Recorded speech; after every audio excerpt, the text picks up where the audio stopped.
It is December 2nd, 1804. Inside the freezing walls of Notre Dame Cathedral, a 35-year-old artillery officer from Corsica takes a crown from the hands of the Pope himself and places it on his own head. In a single motion, he ends the revolution that made him and alters the fate of Europe forever.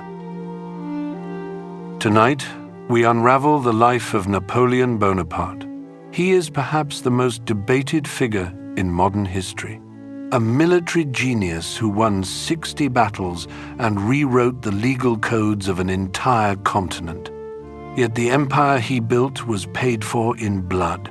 An estimated 3 to 6 million dead from Madrid to Moscow, in campaigns fought to satisfy one man's limitless hunger for glory.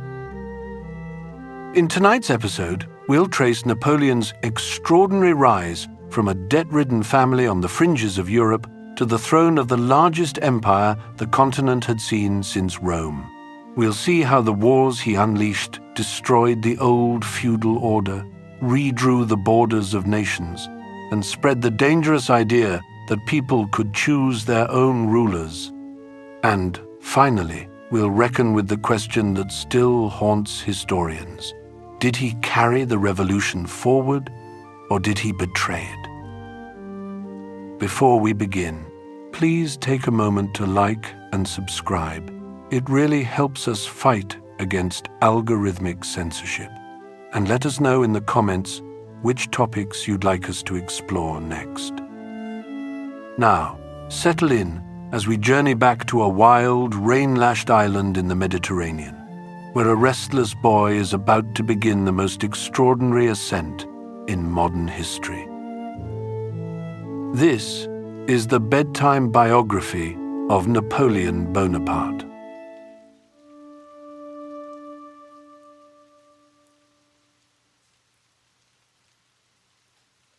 Chapter 1. The Outsider's Ascent.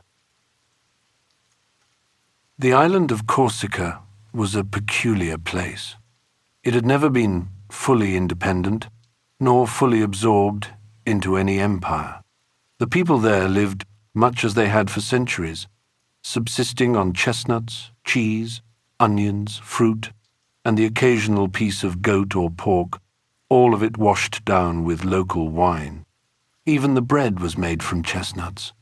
Wealth differentials were narrow, the society pre-feudal in its structure, and yet every family carried a fierce sense of pride and dignity.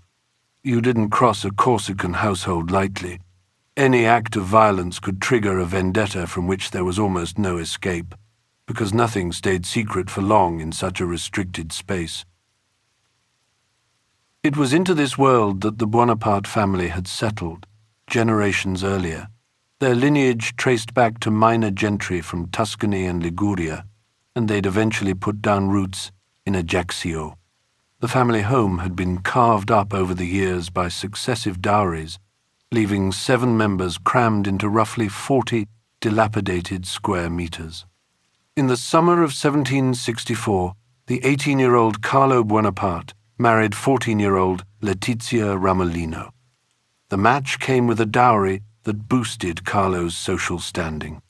Letizia was beautiful, strong-willed, and strict with her children. She administered slaps freely and without hesitation. It was a tough household. Meanwhile, Corsica was in the grip of something larger. Pasquale Paoli had proclaimed a Corsican republic back in 1755, governing from the hill town of Court. He'd established a constitution, institutions, even a university. But France could not tolerate a utopian republic sitting on its doorstep.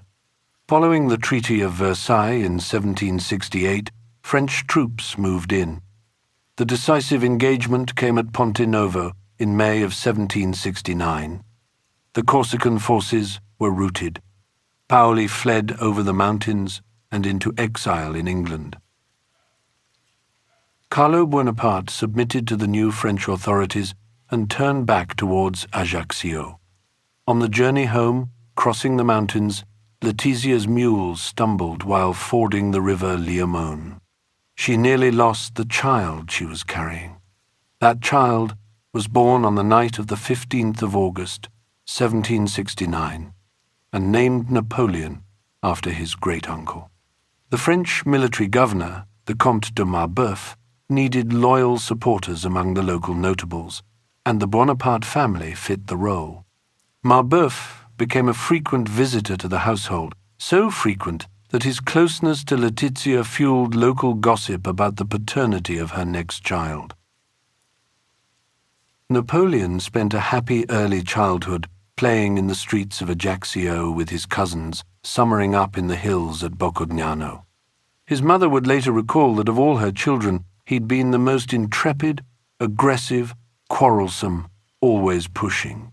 But the French suppression of Corsican resistance left its marks on the boy. Mobile columns burned crops across the countryside and hanged corpses along public highways as warnings. These were the sights of his youth.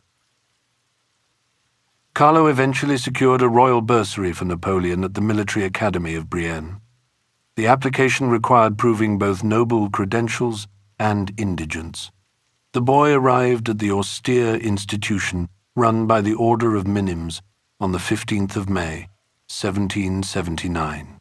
He was puny, olive-complexioned, and spoke poor French, all of which marked him immediately as a foreigner and an easy target. He read constantly. He fenced off a small allotment of land for himself, a place to be alone. There's something about that image, a boy alone with his books, trying to piece together the entire world from what he could read. That same hunger is what drives a project like The Book by Hungry Minds, the ultimate guide to rebuilding a civilization. Over 400 pages covering humanity's greatest inventions and discoveries, from engineering to medicine to architecture, each one illustrated in this striking blend of medieval art and technical drawing. The paper quality alone is worth picking it up for. Every spread has that weight and texture that makes you want to slow down and actually sit with it.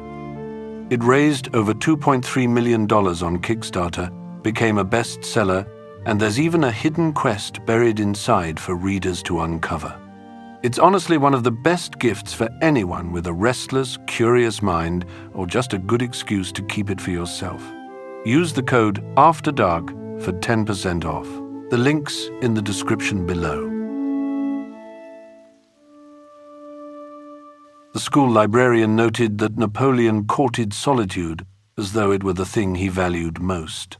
One fellow pupil remembered him as gloomy and fierce to excess, almost always by himself, never sharing in the noisy mirth of his schoolmates. The curriculum at Brienne centered on the heroes of antiquity, Plutarch primarily, and was designed to awaken instincts of chivalry, honor, duty, sacrifice. When provoked, Napoleon responded with a ferocity born of contempt. He moved on to the École Militaire in Paris in October of 1784, where the atmosphere was more aristocratic and the presence of wealthy fee-paying cadets only deepened his alienation. He hated drill. During one session, he hurled his musket at the drill master in a rage. He loved fencing, but fought so aggressively that he'd lay himself open to touches constantly, breaking foil after foil. He groaned at the frivolity of the other pupils. When his father died of stomach cancer in February 1785, the weight of the family landed squarely on his shoulders. Commissioned as a second lieutenant in the artillery regiment of La Fère, Napoleon was stationed in Valence by November of that year. He read voraciously history, geography, philosophy, and fell heavily under the influence of Rousseau. He wrote a short essay on suicide, asking, "Since I must die one day, would it not be as well to kill myself?" He described himself as always alone while surrounded by people, preferring to sit with his own melancholy. During long leaves of absence, He spent 21 months back in Corsica, managing the family's dwindling finances and a failing mulberry nursery. He adopted the pose of the persecuted patriot, writing a history of the island that cast the French as barbarous occupiers. "I was born as the fatherland was perishing," he wrote to Paoli, describing how the screams of the dying and the tears of despair had surrounded his cradle. The outbreak of the French Revolution in 1789 found him stationed in Auxonne. Riots broke out.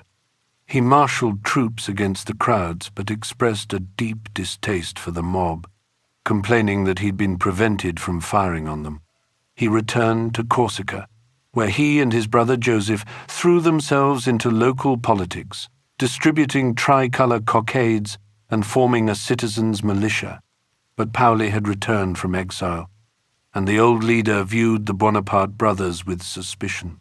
Napoleon secured a command in the Ajaccio National Guard through intimidation, going so far as to kidnap a voting commissioner to swing the election. Tensions boiled over on the 8th of April, 1792, when his volunteers fired on townsfolk and attempted to seize the citadel. Denounced by Paoli's supporters and facing assassination, Napoleon slipped out of Ajaccio by boat. In his absence, Paoli's partisans sacked the family home. Letizia gathered the children and fled into the hills.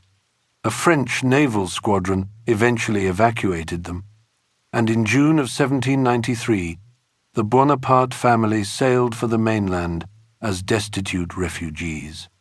The rupture with Corsica was total. The young artillery officer who had dreamed of liberating his island now had nothing to go back to.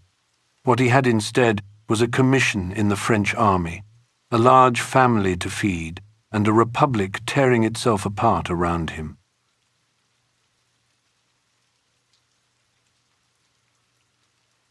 Chapter 2. The Jacobin General. The Bonaparte family washed ashore in Toulon during the summer of 1793 into a city that had lost its mind. Jacobin mobs roamed the streets, hanging wealthy citizens from lampposts and beating others to death in broad daylight. It was no place for a destitute family with young children.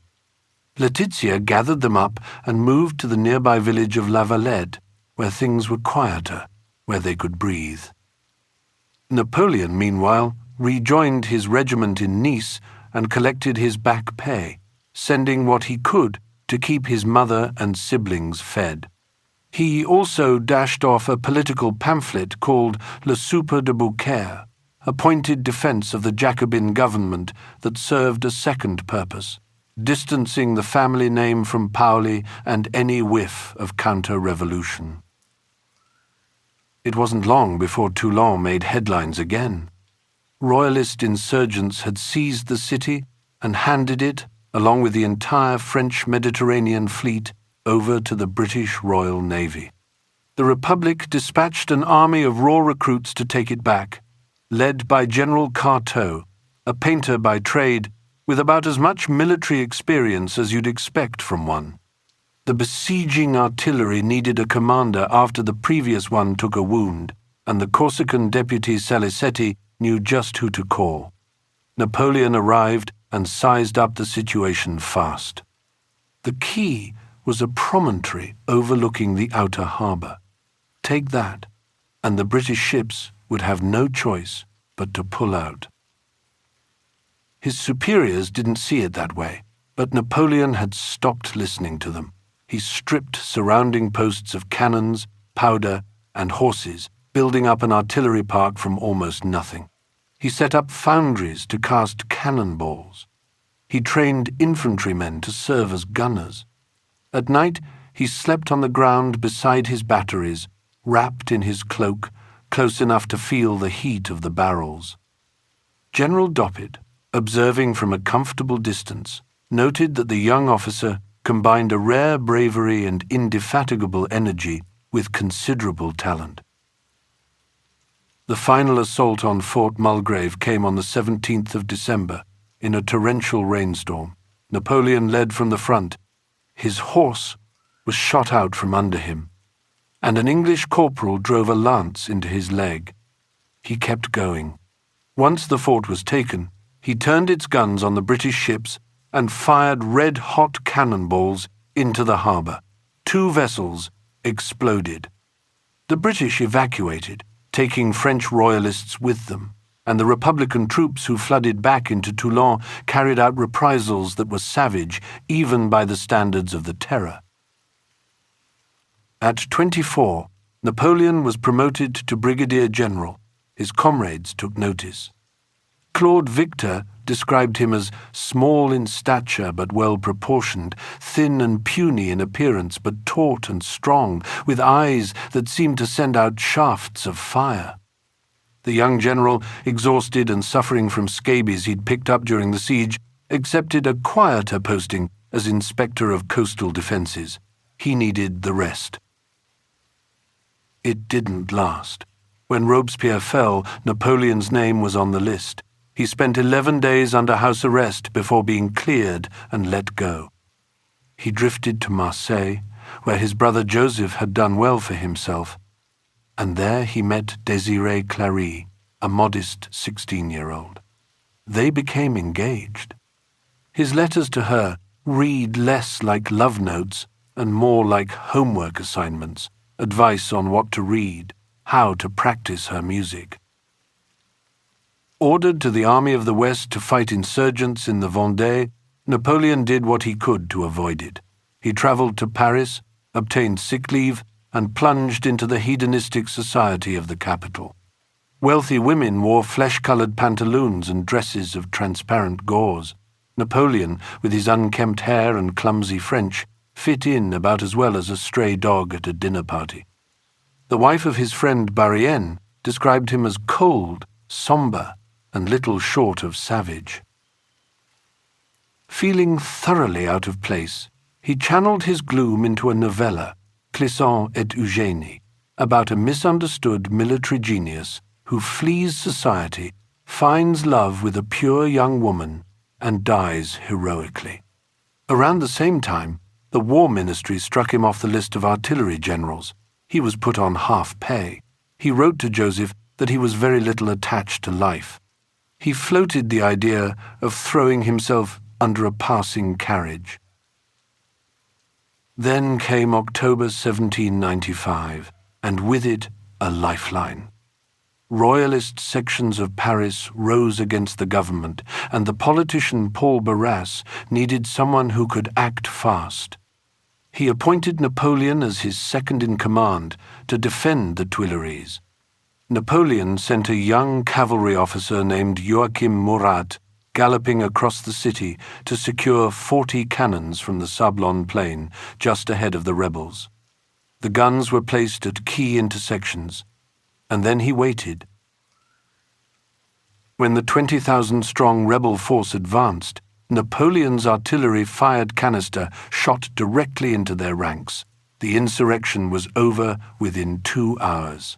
He was promoted to divisional general and given command of the Army of the Interior, which meant control of the capital's police and National Guard. He rode through the streets, flanked by mustachioed officers, projecting a new and very deliberate authority.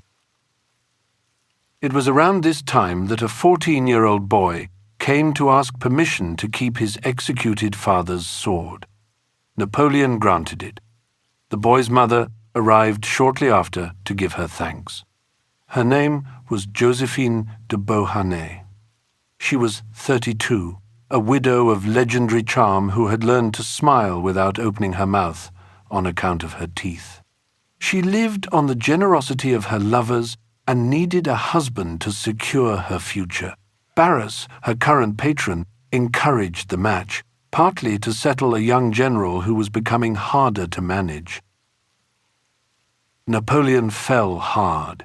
He wrote letters declaring that her kisses set his blood on fire. Josephine was cooler about it. She confided to a friend that she found his violent love resembling an access of madness. Both parties forged their documents before signing the marriage contract. He added a couple of years. She shaved a few off. The civil ceremony happened late at night, conducted by a minor functionary. On the wedding night, Josephine's pet pug, Fortuné, bit Napoleon in the calf as he climbed into bed. 2 days later, he was gone.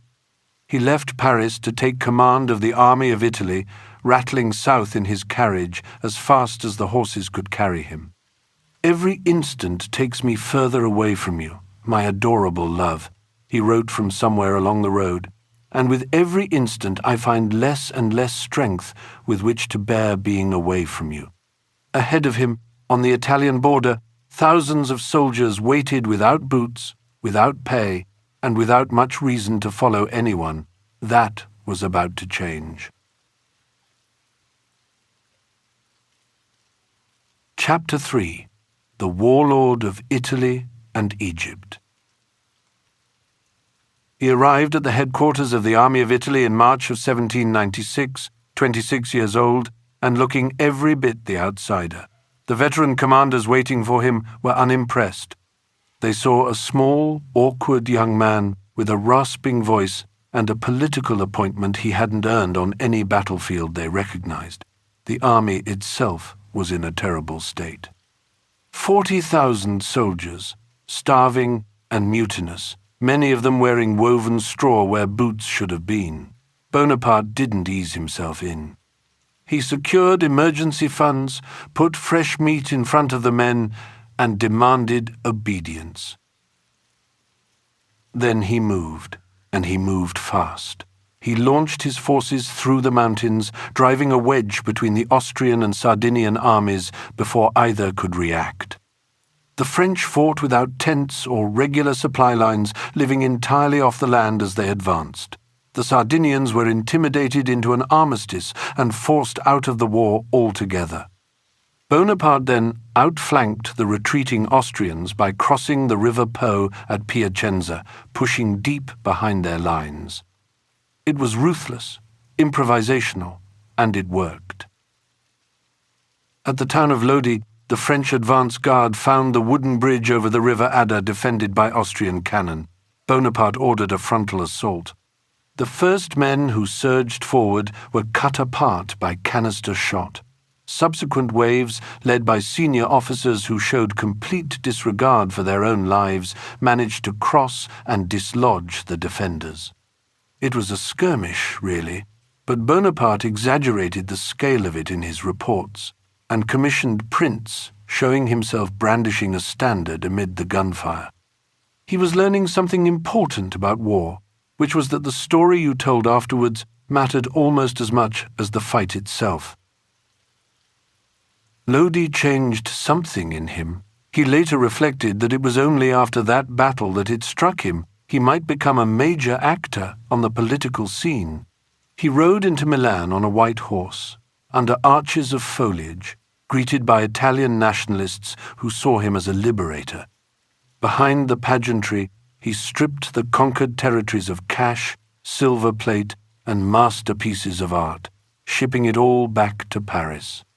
That was how he funded the struggling Directory while quietly building a power base of his own. The Austrians weren't finished. They launched counteroffensive after counteroffensive to relieve their besieged fortress at Mantua. Bonaparte defeated each one through rapid maneuver, marching his men to exhaustion across the theatre of war. At Arcole, he tried to lead a charge across a heavily defended bridge. His men refused to follow. He ended up in a muddy drainage ditch, dragged to safety under enemy fire. The propaganda prints that followed, naturally, showed him storming the bridge like a hero.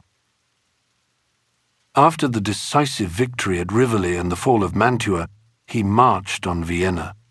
Without consulting the Directory, he dictated the Treaty of Campo Formio, carving up the map of Europe on his own authority.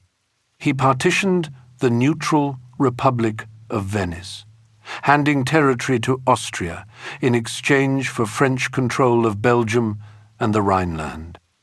Paris was furious at his insubordination, but the peace was popular and there was nothing they could do about it.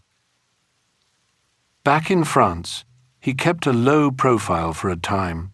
He wore civilian clothes, attended meetings of the Institute of Arts and Sciences. He was already thinking about his next move. A direct invasion of Britain was impossible, given the weakness of the French navy, so he proposed something far more ambitious, an expedition to Egypt. The idea was to establish a colony, cut British access to India, and eventually pierce the Isthmus of Suez with a canal. The Directory approved, happy enough to send their most dangerous general somewhere far away. The Armada captured Malta on its way and landed near Alexandria in July of 1798. What followed was brutal. The troops marched across scorching desert without water bottles. Men collapsed from dehydration and dysentery. Stragglers were killed by Mameluke horsemen. Some soldiers, delirious and despairing, took their own lives in the sand. At the Battle of the Pyramids, though, the French infantry formed disciplined squares and tore apart the Mameluke cavalry charges with volley after volley of musket fire. Bonaparte entered Cairo and began organizing the country, setting up hospitals, street lighting, a new administration. A scientific commission investigated ancient ruins and Nile water purification. For a brief moment, it looked like a colony might actually take shape. Then Admiral Nelson found the French fleet anchored at Aboukir Bay and annihilated it. The army was trapped. An uprising in Cairo saw French soldiers massacred before being ruthlessly suppressed with artillery and beheadings. Bonaparte marched into Syria to confront an approaching Ottoman force. At Jaffa, his troops sacked the town. He ordered the execution of up to 2,000 prisoners of war on the beach because he had no food to spare for them. Bubonic plague struck the army. The siege of Acre failed, thwarted by Ottoman defences and British naval guns. The retreat back to Egypt was a horror of abandoned, wounded, and dying men administered fatal doses of laudanum on Bonaparte's orders. He won one last battle, annihilating a seaborne Ottoman force at the land battle of Aboukir and driving thousands of Turks into the sea. But word had reached him of French military defeats in Europe and a government teetering on the edge of collapse. He made his decision quickly. He left the army under General Kleber, boarded a frigate in secret with a handful of officers, and slipped through the British blockade. The soldiers he left behind would remain stranded in the Egyptian desert. Bonaparte was already gone, sailing for France, where a fragile and failing republic waited for someone to take hold of it.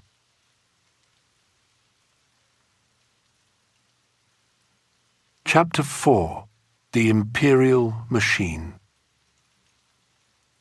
As the bleary-eyed representatives of the people made their way down still dark streets on the morning of the 9th of November, 1799, soldiers were already taking up positions around the Tuileries. Dragoons under Sebastiani, chasseurs under Murat. The system they were meant to be protecting had already collapsed under its own weight. The Directory, that five-headed government born of revolution, functioned as a hollow shell. Hyperinflation had wiped out ordinary savings. Army contractors and war profiteers built enormous fortunes off perpetual conflict. And a newly wealthy class of property owners was actively looking for a strongman, someone who could lock in their gains and crush any threat from the left or the right. Napoleon simply walked through a door that had been left wide open. Once the members of the Council of Elders had donned their togas and taken their seats, they were informed of a sinister plot by infamous brigands to bring down the government. The assemblies were in grave danger, apparently, and must transfer immediately to the former royal palace of Saint-Cloud, outside Paris. To safeguard the move, they were told the hero of Egypt would take command of all troops in the region. Napoleon emerged from his study, read the decree aloud, called on those present to help him save the Republic, and then mounted a magnificent black Andalusian lent to him by Admiral Brewer. He set off for the Tuileries, escorted by cavalry and a suite of generals in brilliant uniforms, cheered along the way by onlookers who had no idea what was actually happening.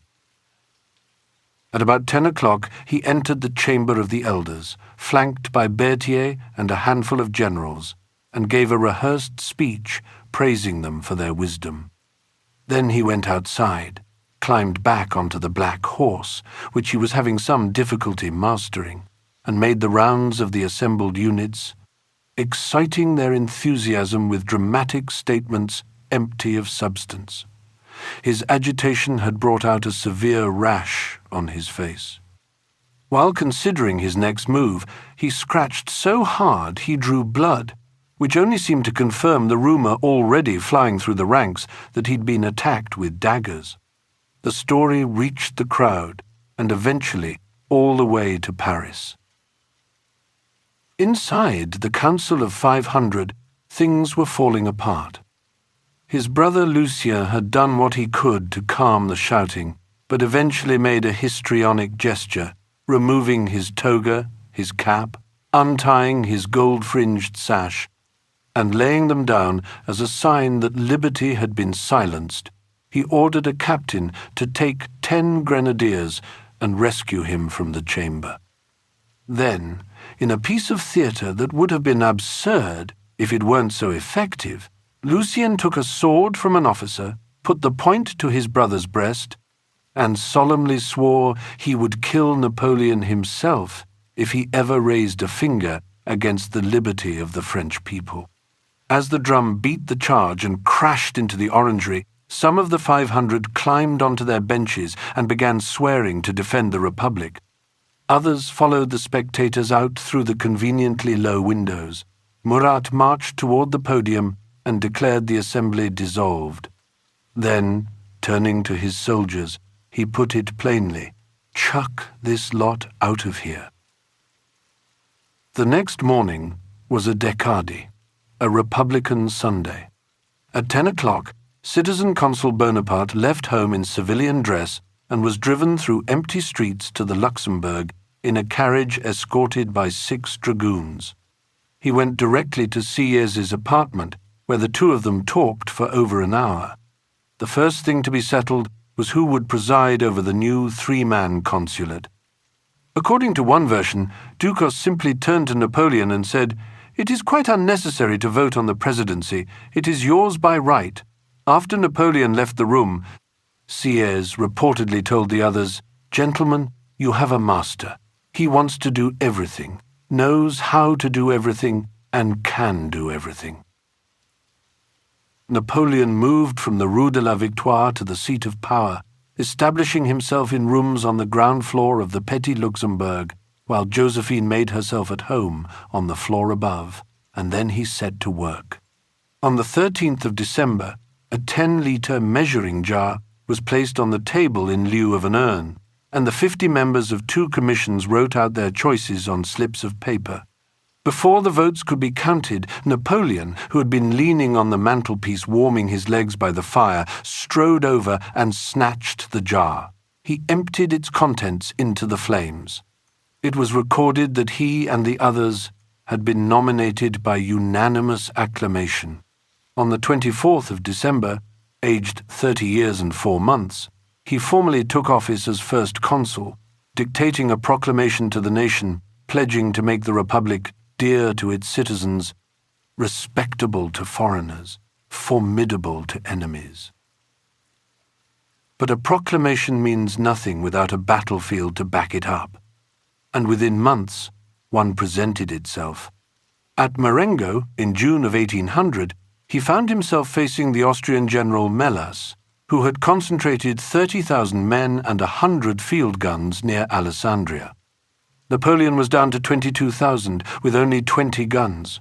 "Come back, in God's name, if you still can," he wrote to Desaix.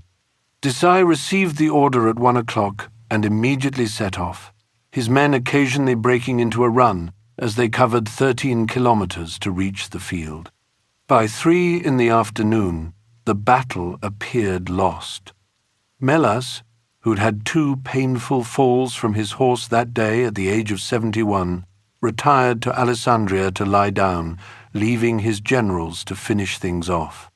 Around 5 o'clock, Desaix arrived.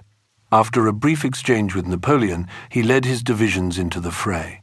Simultaneously, General Kellerman gathered his cavalry and charged the Austrian flank. The entire French line surged forward. The Austrians faltered, fell back, and fled.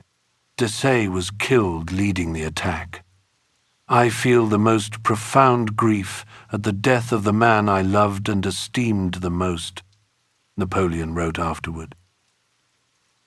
With the military crisis resolved, he turned to the machinery of the state itself. Napoleon did not understand or like the idea of government credit, which he saw as no more than betting on a favorable outcome. He liked hard currency and wanted to amass as much of it as possible. Gaudet, his finance minister, called in a friend named Nicolas Mollien, who explained to a bewildered Napoleon the workings of the stock market and the principle of a sinking fund. On the 13th of February, he established the Banque de France, handing the levers of state credit to a syndicate of private financiers whose interests were now permanently fused with the survival of the regime. Strikes were criminalized. Workers were bound to the livret, an employment passbook that subjected their movements and livelihoods to police control.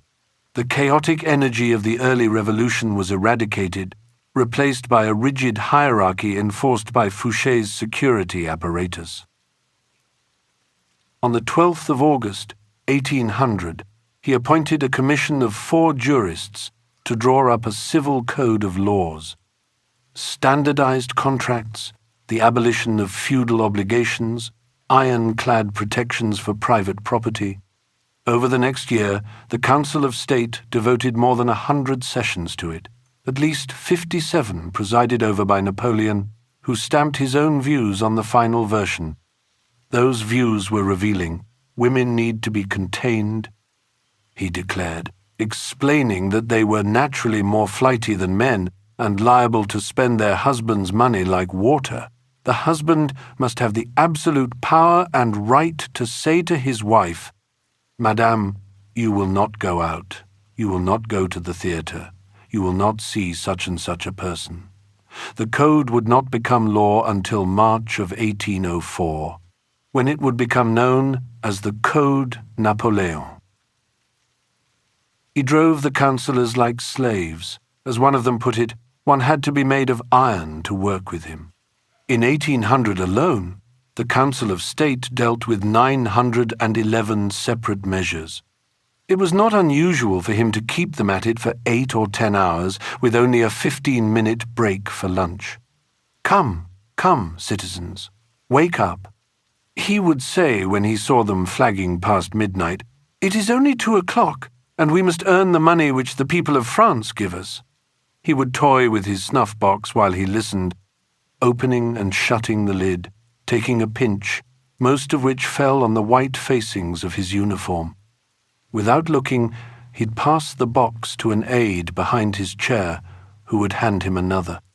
To help himself think, he'd produce a penknife and belabor the arm of his chair with it. The cabinet-maker replaced it regularly. He might wake at 1 or 4 in the morning, summon his secretary, and begin dictating in a white dressing gown with a scarf wrapped about his head. He hardly ever wrote himself, partly because his hand couldn't keep up with his thoughts, partly because neither he nor anyone else could read his handwriting. He might pause for ice cream or something more substantial, and then pick up exactly where he'd left off. And so the machinery of the French state was rebuilt, piece by piece.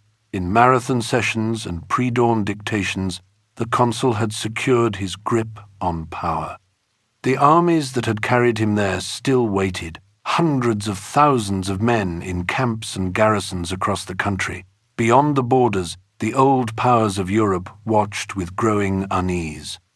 The world Napoleon had forced into being was too new, too volatile, to sit quietly for long. Chapter 5. The Geopolitical Chessboard. To understand the wars that Napoleon would fight, we need to step back from the man himself. Because the world he stepped into was already a volatile place, shaped by decades of rivalry between a handful of powerful states. 5 nations dominated European politics by the late 1700s. Britain, France, Austria, Prussia, and Russia. Between them, they decided the fate of continents, and when diplomacy failed, as it often did, war became the final word. Britain held the seas. Its Royal Navy commanded more than double the warships of the French fleet, which gave it an extraordinary advantage. The French couldn't train their sailors properly, couldn't access naval supplies freely, and found their military resources pinned down on the continent. After the 7 Years' War, which ended in 1763, Britain had cemented its dominance over global trade and colonial territory, largely at the expense of France and Spain. It was a maritime empire with no real challenger on the water. On land, the picture was messier. Prussia had clawed its way into the ranks of the great powers only a generation before, winning 2 major wars despite long odds, but it was a fragile kind of greatness. The kingdom was small, its population modest, and it taxed its people heavily just to keep up appearances. Austria, meanwhile, had long dominated Central Europe through the Holy Roman Empire, but it lacked the ethnic and linguistic unity of its neighbors. It was a patchwork held together by tradition and dynastic marriages, and it knew how vulnerable that made it. Then there was Russia, which had expanded with breathtaking speed in the second half of the century. No other European state had gained so much territory so quickly. In 1772, Catherine II engineered the first partition of Poland, swallowing up vast tracts of the Eastern Kingdom and placing her preferred candidate on the Polish throne. A few years later, victory in the Russo-Ottoman War brought Russian control to the northern coastline of the Black Sea. And by 1783, the Treaty of Georgiesk had extended Russia's military presence across the Caucasus Mountains into eastern Georgia. Russia was hungry, and it was growing. These rivalries weren't limited to Europe. The Nootka-Sound crisis of 1789 showed just how far the competition had spread. Spain had claimed the Pacific coast of North America since the 1500s and tolerated no foreign presence in those waters. But when British ships appeared near Vancouver Island, the Spanish Navy seized them, imprisoned the crews, and declared exclusive sovereignty over the entire coastline. For a moment, it looked like war. In the end, Spain backed down and agreed to let the British trade and settle in unoccupied areas above San Francisco. A small diplomatic episode, perhaps, but it revealed something important. European powers were now staking claims across the globe, and any one of those claims could ignite a wider conflict. India was another flashpoint.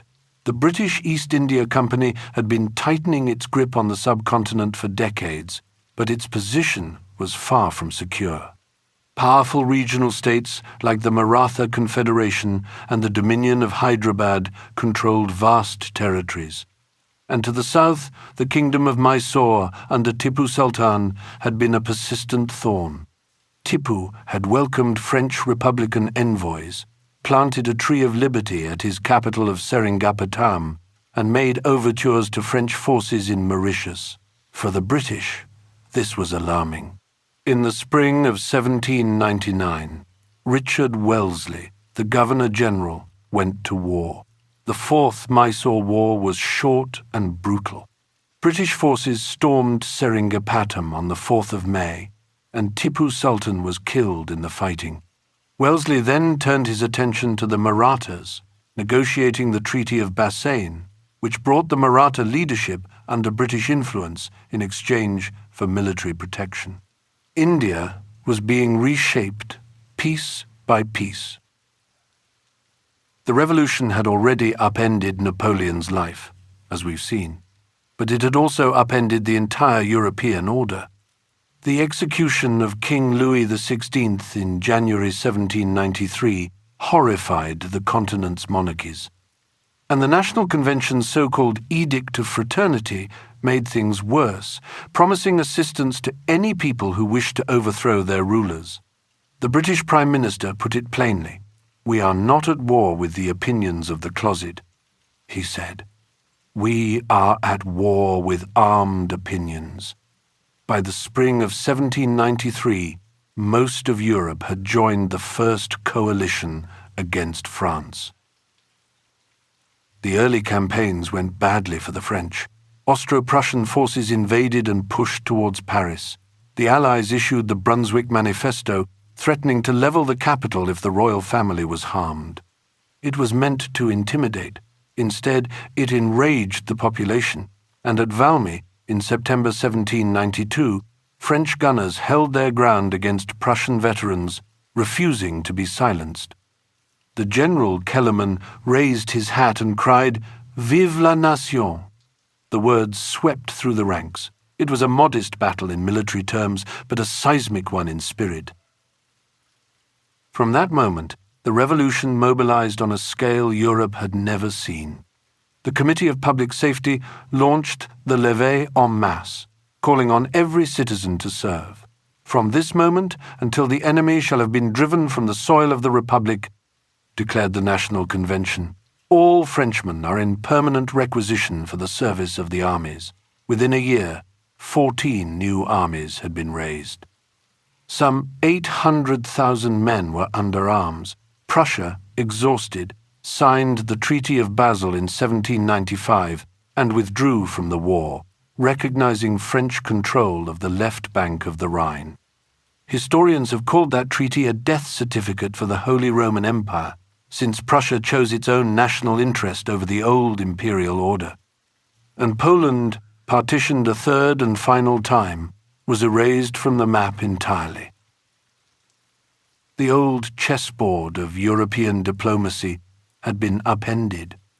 Traditional alliances fractured, colonial possessions changed hands, and the sheer scale of French mobilization left every neighboring power scrambling to respond. The exhaustion was mutual.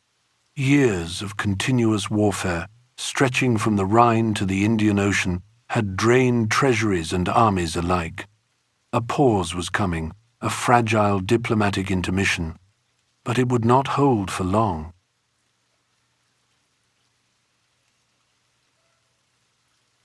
Chapter 6: The Intermission and the Rupture.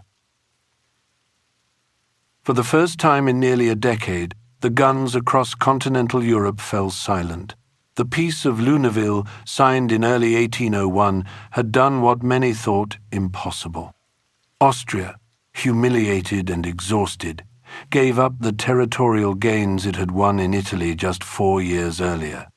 The treaty recognized a constellation of new republics: Swiss, Dutch, Genoese, Lombard, each one a French dependency in all but name. Bonaparte had, through force and negotiation, redrawn the map. And he wasn't finished. In July of that year, he concluded a concordat with the papacy, mending a rift that had torn through French society since the Revolution. The government of the Republic acknowledges that the Catholic, Apostolic, and Roman religion is the religion of the great majority of French citizens, read the opening lines. It was a striking gesture from a man who had little personal use for religion. Church dioceses were reorganized, parishes restructured. And buried within the agreement was perhaps its most consequential provision. The Roman Catholic Church formally surrendered all claims to the lands that had been confiscated and nationalized since 1790. A decade of seizures, made permanent with the stroke of a pen. Then came the peace with Britain. On the 25th of March, 1802, France and Britain signed the Treaty of Amiens, ending almost 2 years of careful, grinding negotiation. Bonaparte's brother Joseph had handled the French side and raced to Paris with the signed document. He arrived during a theatre performance, which was duly interrupted so Bonaparte could present his brother to a cheering audience. Across the English Channel, mail coaches carried the news with the words "Peace with France" chalked on their sides. They were met with celebrations in towns across the country, crowds shouting approval for the French leader by name. George III renounced his title of King of France, a holdover from the 100 Years' War that his predecessors had clung to for centuries. Britain agreed to return captured French colonies and those of her allies, keeping only Ceylon and Trinidad. France, in turn, accepted the return of Egypt to the Ottoman Porte and the Papal States to the Pope. Malta was to go back to the Order of St. John, under the protection of Naples. It was tidy, comprehensive, and doomed. Even as the ink dried, Bonaparte was looking westward. He dispatched a massive expeditionary force to Saint-Domingue, modern-day Haiti, which had been in open rebellion since the early 1790s under the leadership of Toussaint Louverture. The force was commanded by Bonaparte's own brother-in-law, Général Leclerc, and it was one of the largest overseas military operations any European power had attempted in that age. They arrived in January 1802. Some local commanders defected to the French, but Louverture called on the entire population to resist, then withdrew into the interior. The fighting was savage. Deprived of water and food in this overwhelming heat, one eyewitness wrote, "The troops had to chew on balls of lead in the hope of quenching their unbearable thirst." In early June, Louverture was lured into a trap and captured. He was shipped to France and locked away in solitary confinement at Fort de Joux. William Wordsworth would later describe him as the most unhappy man of men. He died less than a year after his imprisonment.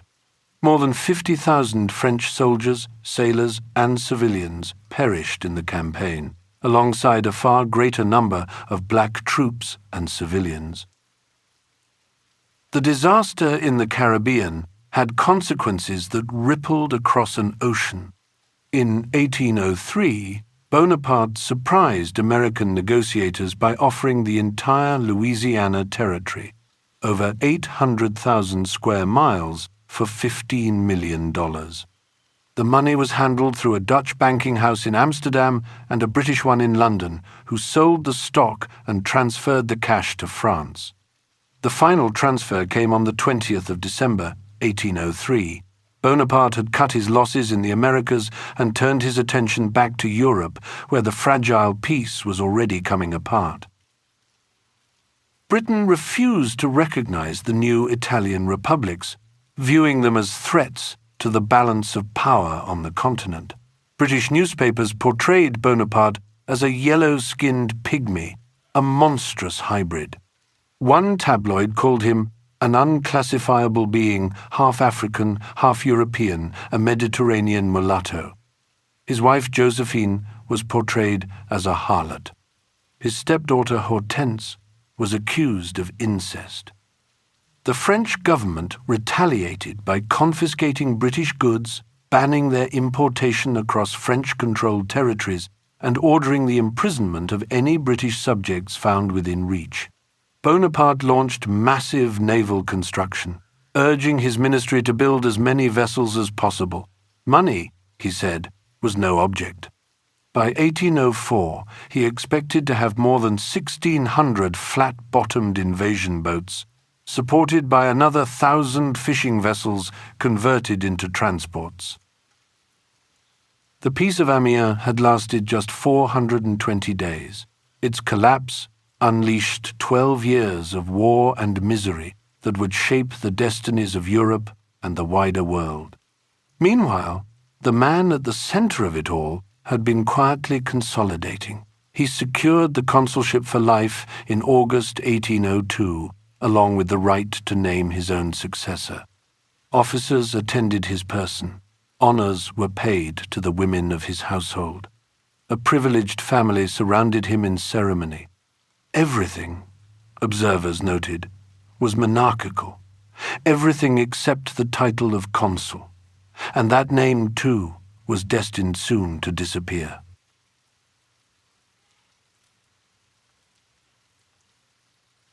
Chapter 7. The Sun Emperor. By the autumn of 1804, he had survived more assassination attempts than most men would care to count. Royalist conspirators, Jacobin holdouts, even a bomb that had torn apart a Parisian street and killed bystanders. The question of succession had become impossible to ignore. If he died without an heir, without a dynasty, the whole enterprise would collapse overnight, and so the decision was made. France would have an emperor. The coronation was set for the 2nd of December at Notre Dame Cathedral. Months of preparation went into transforming the Gothic interior into something closer to ancient Rome. The architect Fontaine oversaw the construction of enormous wooden grandstands, draped the walls in silk, and filled the space with thousands of wax candles. Pope Pius VII had been persuaded, or perhaps pressured is the fairer word, to make the long journey across the Alps in freezing late autumn weather. He arrived in Paris exhausted and was promptly subjected to days of calculated diplomatic slights designed to make one thing clear. The Pope was here to bless the occasion. He was not here to run it. On the day itself, the procession to the cathedral stretched through the streets of Paris. Thousands of soldiers lined the route. 80 carriages rolled past the crowds. The imperial carriage was drawn by 8 dun-colored horses and covered in gold leaf. Josephine wore white satin embroidered in gold and silver. He wore a heavy crimson velvet mantle, lined with ermine, covered in golden bees, a deliberate replacement for the old Bourbon fleur-de-lis. And when the moment came for the crowning, he did something that no one in the cathedral would forget. He took the laurel wreath of gold from the altar himself. He placed it on his own head. Then he turned and crowned Josephine, who knelt before him in tears. The message was plain enough. He owed his throne to no one. With the spectacle behind him, his attention turned entirely to the coast. 150,000 veterans of the Revolutionary Wars were camped around Boulogne, living in rows of organized wooden huts, drilling day after day, staring across the channel at the British shoreline. They were waiting for naval control of the crossing. It never came. At Trafalgar, Horatio Nelson destroyed the combined Franco-Spanish fleet, and with it, any serious hope of invading Britain. The army at Boulogne was immediately renamed the Grande Armée, ordered to break camp, and sent marching east to meet a new threat. Austria and Russia had formed the Third Coalition. The speed of what followed was extraordinary. 7 columns of troops crossed the Rhine simultaneously, each operating independently but converging on a single objective. They covered up to 30 kilometers a day, carrying their own ammunition and rations, living off the land to avoid the slow supply trains that weighed down traditional armies. The Austrian commander, General Karl Mack, had positioned his forces at the fortress of Ulm, expecting the French to come through the Black Forest. They swung far to the north instead, looped around behind him, and cut off every route of escape. On the 20th of October, 1805, Mack surrendered 27,000 men, 60 cannons, and all his colors without a major battle having been fought. He addressed his troops afterward. "Soldiers of the Grande Armée, I have destroyed the Austrian army by simply marching." The French then pushed east along the Danube, taking Vienna with barely a fight after Marshal Lannes talked his way across the main bridge by convincing the Austrian defenders that an armistice had already been signed. it hadn't. The decisive moment came at Austerlitz on the 2nd of December, exactly 1 year to the day after the coronation. He had deliberately weakened his right flank, baiting the combined Austro-Russian army into descending from the high ground of the Pratzen Heights. It was a trap, and it depended entirely on precise timing and the arrival of Marshal Davout's corps after a forced march from Vienna. As heavy morning fog lifted, sunlight broke across the field. Marshal Soult's men charged up the now exposed heights and split the coalition army clean in two. Thousands of Russian soldiers tried to flee across the frozen Sachsen ponds. French artillery fired into the ice and shattered it beneath them. Austerlitz ended the Third Coalition. Austria signed the punitive Treaty of Pressburg, losing vast territories and paying a crushing indemnity. The 1,000-year-old Holy Roman Empire was formally dissolved, replaced by the Confederation of the Rhine, a string of German client states built to serve French interests. Prussia, which had stayed neutral during all of this, now belatedly declared war, furious at territorial violations, and urged on by the fiercely anti-French Queen Louise. The Prussian army marched into Thuringia with confidence and the outdated tactics of Frederick the Great. On the 14th of October, 1806, at the twin battles of Jena and Auerstedt, that confidence was destroyed. He crushed what he believed was the main Prussian force at Jena. Meanwhile, Marshal Davout's isolated corps of 26,000 men ran into the actual main army of 63,000 and systematically broke it apart. The pursuit that followed was relentless. Within weeks, French troops had taken Berlin and paraded through the Brandenburg Gate. What remained of the Prussian forces retreated into Poland to link up with the Russians, dragging the war into the freezing mud of Eastern Europe. The winter campaign that followed was brutal. At Eylau in February of 1807, the two armies fought in a blinding snowstorm. Men froze to death standing upright. Marshal Augereau's entire corps lost its bearings in the blizzard and stumbled directly into Russian artillery. A massive cavalry charge led by Marshal Murat was the only thing that saved the French centre from collapsing entirely. Over 40,000 casualties were left bleeding in the snow. It was a stalemate, and it shook morale badly. The decisive victory only came months later, at Friedland in June, where the French caught the Russian army pinned against the River Al and tore it apart with massed artillery at close range. And then came Tilsit. A raft was built and moored in the middle of the River Niemen. He and Tsar Alexander I met on it, embraced in front of their cheering armies, and sat down to divide Europe between them.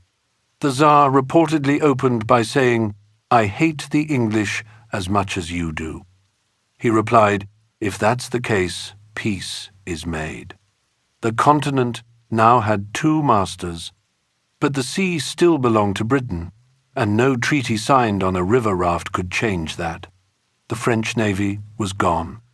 A direct strike on London was a physical impossibility. If Britain was going to be brought to its knees, it would have to be done another way entirely.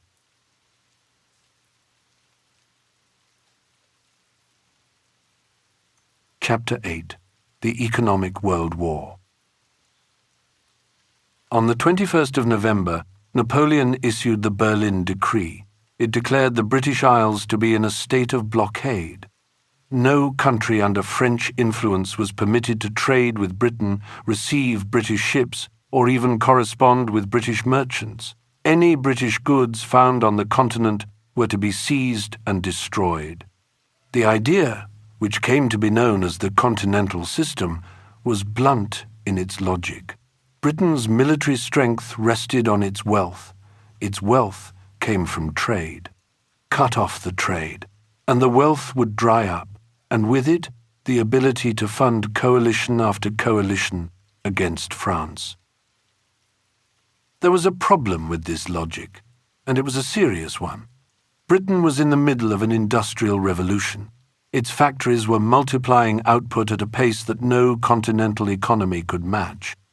Its financial institutions ran deep: the Bank of England, the insurance networks at Lloyd's, the capital markets of London. These weren't just wealthy. They were structurally resilient, designed to absorb shocks and keep functioning. France had nothing like them.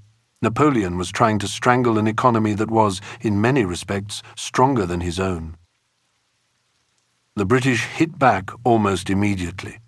The government issued the Orders in Council, which forbade neutral ships from entering French-controlled ports unless they first stopped in Britain and paid a transit duty.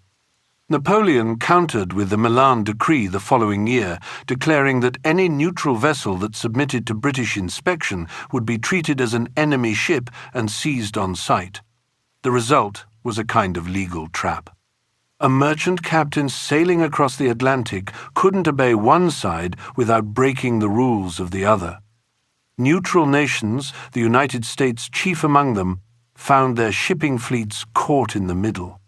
The tensions that built from this impossible situation would eventually spill over into the War of 1812. Across Europe, the effects of the blockade rippled outward in strange and uneven ways. Colonial goods vanished from the markets almost overnight.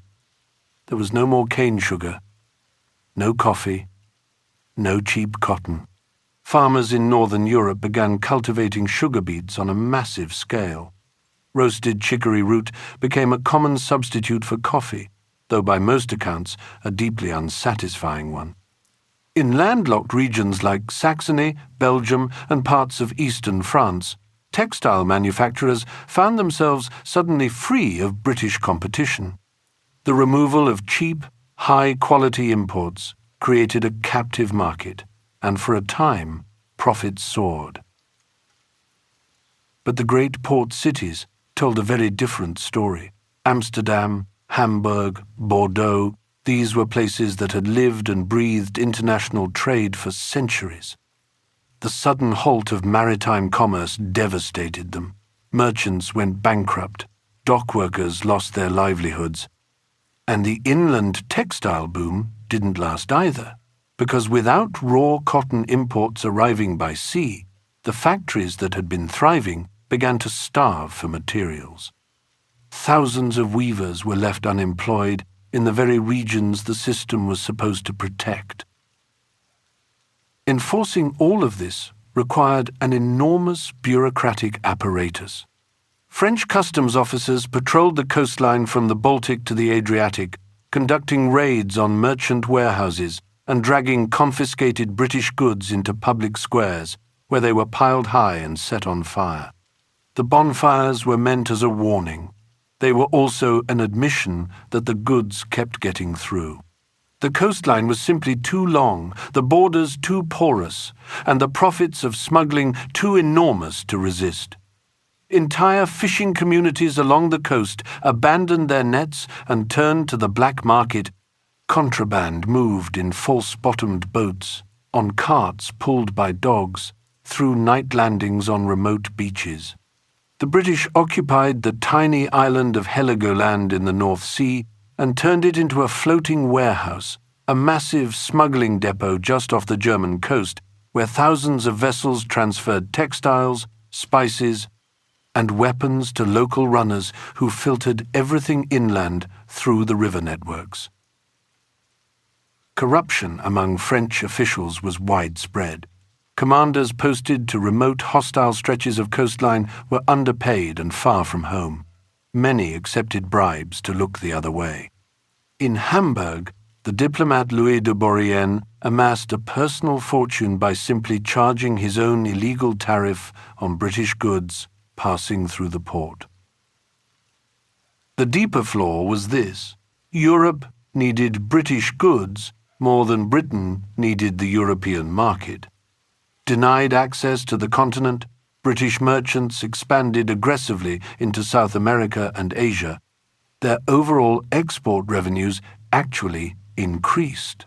Meanwhile, the prices of basic commodities across Europe climbed steadily, wages stagnated, and ordinary people bore the weight of an embargo that enriched a narrow band of French-aligned industrialists and black market operators. Resentment toward French rule grew, quietly at first, then not so quietly. Former allies began to feel like subjects, and the desperation for hard currency eventually pushed the French government to issue special licenses, allowing select merchants to trade directly with Britain, a blatant violation of its own system that enraged partners like Russia and Prussia, who were suffering immense economic damage to enforce a blockade that France itself was breaking for profit. To keep the system from collapsing, Napoleon was forced to keep expanding. Whenever a coastal territory failed to suppress smuggling, French troops marched in. The Kingdom of Holland was annexed. So were the Hanseatic cities of Bremen and Hamburg. So were the Papal States. Each annexation stretched the empire thinner, demanded more soldiers, more administrators, more money. And it was this very logic, this relentless need to seal every harbor and control every dock, that now turned French attention southward toward the Iberian Peninsula, where the ports of Portugal remained stubbornly open to British trade.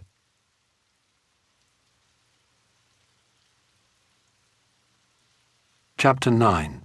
The Iberian Quagmire. It began, as these things often do, with a plan drawn up in secret. The Treaty of Fontainebleau, signed behind closed doors, carved Portugal into pieces between France and Spain before anyone in Lisbon had the faintest idea what was coming. On paper, it looked clean. A quick march, a swift occupation, and Portugal would fall neatly into the continental system. The Emperor would have his coastline sealed, Britain would lose another trading partner, and General Jean Andoche Junot was the man tasked with making it happen. Junot's march south was brutal from the start. His army was thrown together in haste, filled with raw conscripts who had barely learned to hold a musket. They crossed the barren interior of Spain in freezing autumn rain, the roads turning to mud beneath their boots. Food ran out, horses collapsed. Artillery pieces were abandoned where they sank into the earth because there was no way to pull them free. By the time the column reached Lisbon, the soldiers looked less like an invading army and more like refugees. Many were barefoot, most were starving. They could barely have fought a tavern brawl, let alone a battle. And they were too late. Just hours before Junot's bedraggled troops stumbled onto the Lisbon docks, the entire Braganza royal family had boarded their ships. The state treasury went with them. So did the Portuguese fleet. They sailed for Brazil under British naval escort, and Junot could do nothing but stand on the quayside and watch. The prize had slipped away across the Atlantic. Still, French boots were now on Iberian soil, and there was no intention of removing them. In Spain, a vicious family quarrel had been tearing the royal household apart for months. King Charles IV, weak-willed and dominated by his deeply unpopular minister Manuel Godoy, found himself locked in a power struggle with his own son, Ferdinand. The conflict boiled over in the mutiny of Aranjuez, a violent upheaval that forced Charles to abdicate. Ferdinand seized the throne. The country was in chaos. And into that chaos, the emperor saw an opportunity. He summoned both father and son to the French city of Bayonne, under the pretense of mediating their dispute. It was a trap, of course. Once the two men were isolated on French soil, he subjected them to a campaign of intimidation. He made no effort to disguise his contempt. "They are the most wretched family in existence," he reportedly said. By the time it was over, both Charles and Ferdinand had renounced their claims to the Spanish throne entirely. The Bourbons were finished. In their place, the emperor installed his older brother, Joseph Bonaparte, as king in Madrid. He assumed the Spanish people would welcome it. A fresh start, a modern administration, an end to the corruption of the old regime. It was a spectacular miscalculation. Spain was a country of 10.5 million people, and woven through every village and valley was the Catholic Church, a vast institution that functioned almost as a parallel state, 200,000 clergy. 2,000 monasteries. The Church owned enormous tracts of land, ran schools, administered welfare, and held a kind of moral authority over rural life that no foreign power could hope to replicate. When Joseph's new government moved almost immediately to suppress 2/3 of the country's convents and monasteries, the reaction was ferocious. For millions of ordinary Spaniards, this was an attack on the fabric of their world. Geography worked against the French too. In places like the Low Countries or northern Italy, the occupation had been relatively straightforward. Those regions were urbanized, with established municipal bureaucracies and a commercial class willing to cooperate. Spain was different. The population was overwhelmingly rural and scattered across vast distances, governed by a landed nobility that had little dependence on urban supply chains. There was no centralized administrative machinery in the countryside for the French to seize hold of. They could take cities, but they couldn't take Spain. The spark came on the 2nd of May, 1808, the Dos de Mayo. French troops in Madrid attempted to escort the last remaining members of the royal family out of the city, and the people of the capital simply snapped. Citizens attacked the French with paving stones, kitchen knives, boiling water, whatever they could lay their hands on. A street battle erupted that left hundreds dead. Marshal Joachim Murat, commanding the garrison, responded with a savagery calculated to terrify. He unleashed the Mameluke cavalry of the Imperial Guard, who rode through the civilian crowds, cutting people down in the streets. The next morning, French firing squads lined up hundreds of captured insurgents on the Principe Pio hill and shot them. Francisco Goya would later paint those executions, and his images remain among the most harrowing depictions of war ever committed to canvas. News of the massacre spread fast. Across the provinces, uprisings broke out, organized by local juntas, regional councils that drew their authority from existing power structures. The local nobility rallied their tenants. The clergy rallied their congregations. But even in their shared hatred of the French, these councils were divided. Reactionary factions, the serviles, fought to preserve aristocratic and clerical privilege. Liberal factions, the liberales, saw the crisis as a chance to push for constitutional reform, legal equality, and end to the old feudal order. The two sides needed each other to fight the war. They also despised each other. This contradiction would hamper the resistance for years and sow chaos long after the last French soldier had left. In July of 1808, the myth of French invincibility died in the plains of Andalusia. At the Battle of Baylen, General Pierre Dupont found his army exhausted, dehydrated, and completely surrounded by Spanish regulars and armed peasants. He surrendered his entire corps. 18,000 men laid down their weapons. It was an unprecedented humiliation, and the news sent shockwaves across every occupied nation in Europe. If the French could be beaten in open battle, then perhaps the war could be won. Britain moved quickly. An expeditionary force landed in Portugal under the command of Arthur Wellesley, a methodical, sharp-eyed officer who understood defensive warfare the way a watchmaker understands gears. At Vimero, He repelled Junot's frontal assaults with carefully timed volleys of infantry musketry. It was precise, economical, devastating. And it was a preview of the kind of fighting that would define the British campaigns in the peninsula for years to come. What followed was a guerrilla war, the term itself literally meaning little war, and it bled the French occupation white over the next 5 years. Out in the countryside, French taxation, forced conscription, and aggressive requisitioning drove the peasantry into the mountains. These Spanish partisans knew every ridge and ravine. They ambushed supply convoys, assassinated isolated couriers, and vanished back into terrain the French couldn't hope to navigate. The result was that the occupation only ever controlled the ground directly beneath its soldiers' feet. Step off the main road, and you were in enemy territory. The violence escalated beyond anything resembling conventional warfare. Both sides abandoned the old rules entirely. French soldiers burned villages, assaulted the inhabitants, executed clergy. Spanish guerrillas tortured, captured Frenchmen, boiling them alive, burying them to the neck in the dirt, nailing them to trees along the rural highways. Each atrocity justified the next, a grinding cycle of cruelty that consumed the countryside.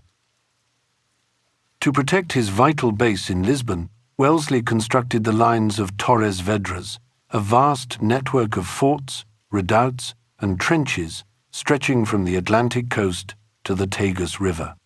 When Marshal Massena advanced into Portugal with a French army, he hit this wall and could go no further. The countryside behind the lines had been deliberately stripped bare. Massena's men found nothing to eat, nothing to forage. They starved in the desolate landscape for weeks before pulling back in a disastrous retreat. At its height, over 250,000 French soldiers were pinned down across Spain. They chased a phantom enemy through the mountains, an enemy they could wound but never kill.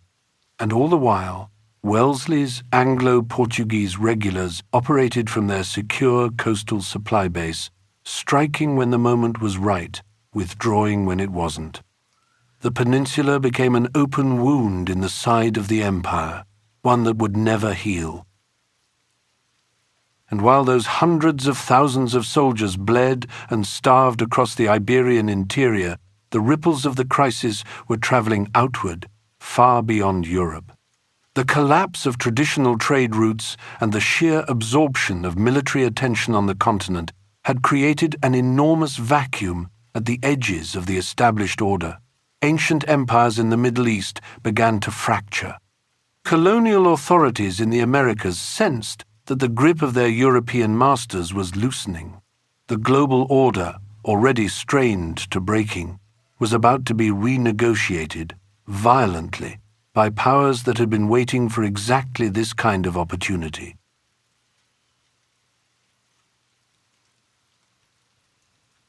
Chapter 10. The Global Fringes.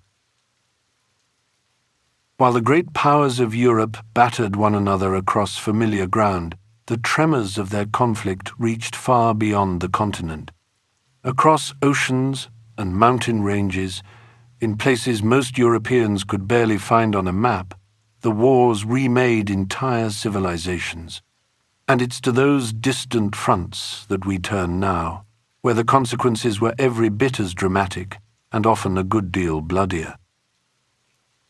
In Istanbul, the Ottoman Sultan Selim III had watched the rise of European military power with growing alarm.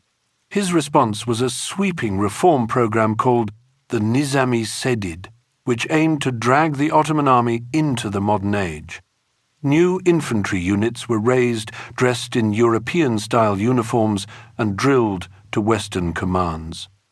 They bypassed the old military hierarchy entirely.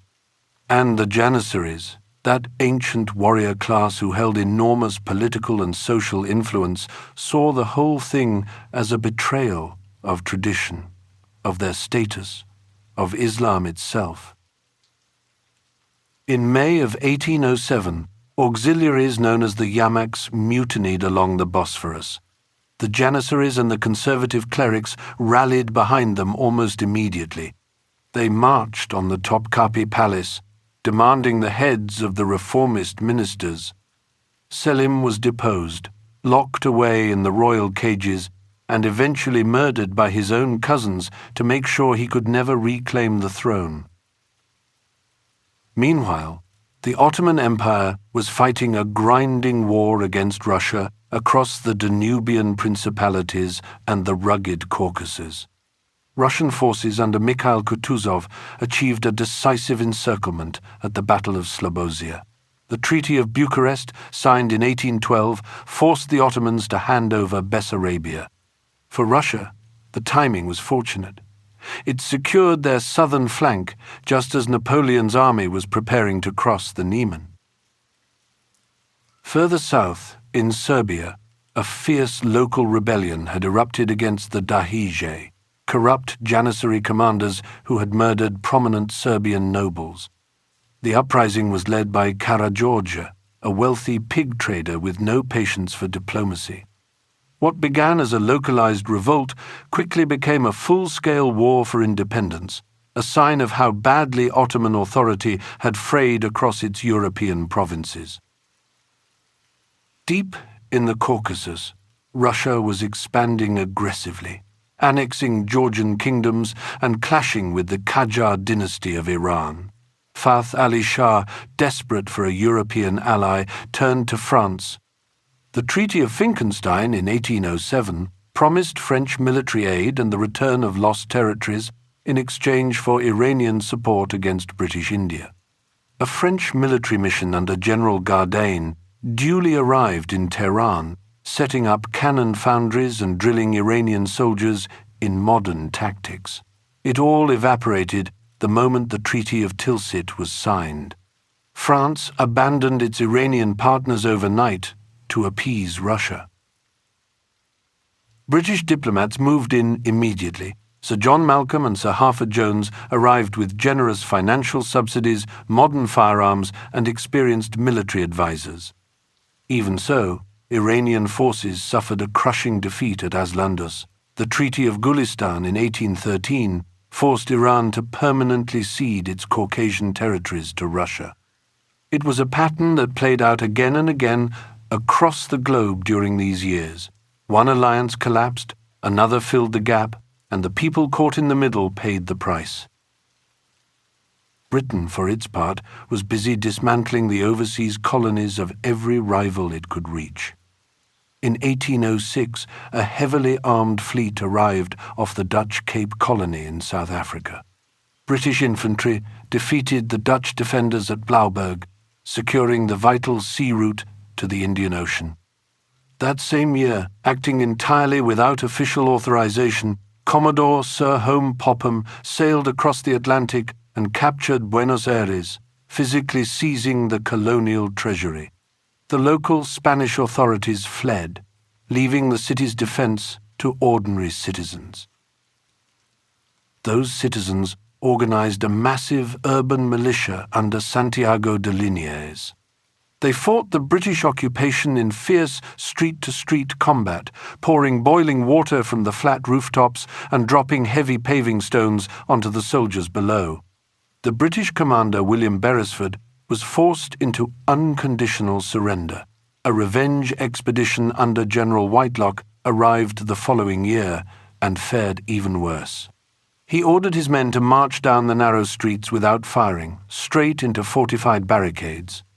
The casualties were catastrophic. Whitelock signed a total capitulation and evacuated the region entirely. In the Indian Ocean, French privateers operating from the Mascarene Islands were bleeding British commercial shipping dry. Lord Minto, the Governor-General of India, launched an amphibious invasion in 1810. British and Indian sepoy forces overwhelmed the French garrison on the Île-de-France, renamed the island Mauritius, and turned their attention to the Dutch East Indies. The following year, a massive armada landed on Java. British forces stormed the fortified Dutch encampment at Meester Cornelis in brutal hand-to-hand fighting. The capture of Java cemented British dominance across the entire Eastern Hemisphere. And then there was Spain's collapsing empire in the Americas. When Madrid fell into political chaos, local elites across the colonies refused to recognize Joseph Bonaparte.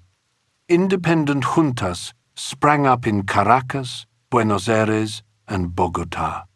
What started as movements loyal to the deposed Ferdinand VII soon radicalized into full wars of independence.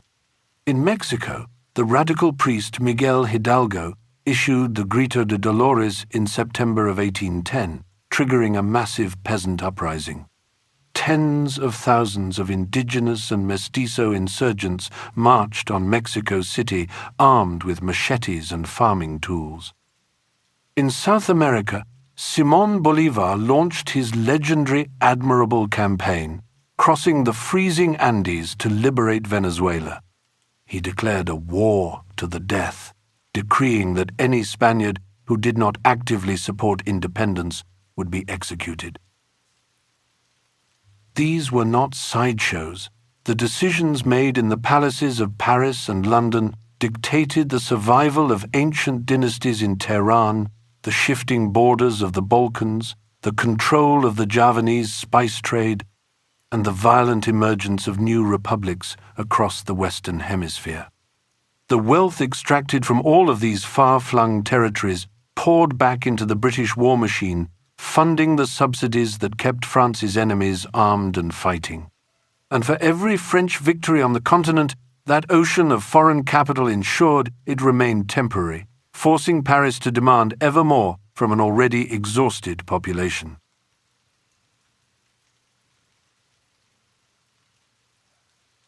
Chapter 11. The Zenith and the Cracks. By 1809, the strain of holding an empire together by force of will and cannon fire had begun to show. Austria, humiliated in previous wars and stripped of territory, had spent the intervening years quietly rebuilding. Archduke Charles modernized the army from top to bottom, adopting the French corps system, expanding his artillery, and stoking something new among his soldiers, a genuine sense of German national pride. When the moment came, the Austrians struck hard and fast, pouring troops into Bavaria while the bulk of France's veteran forces were tangled up fighting guerrillas across Spain.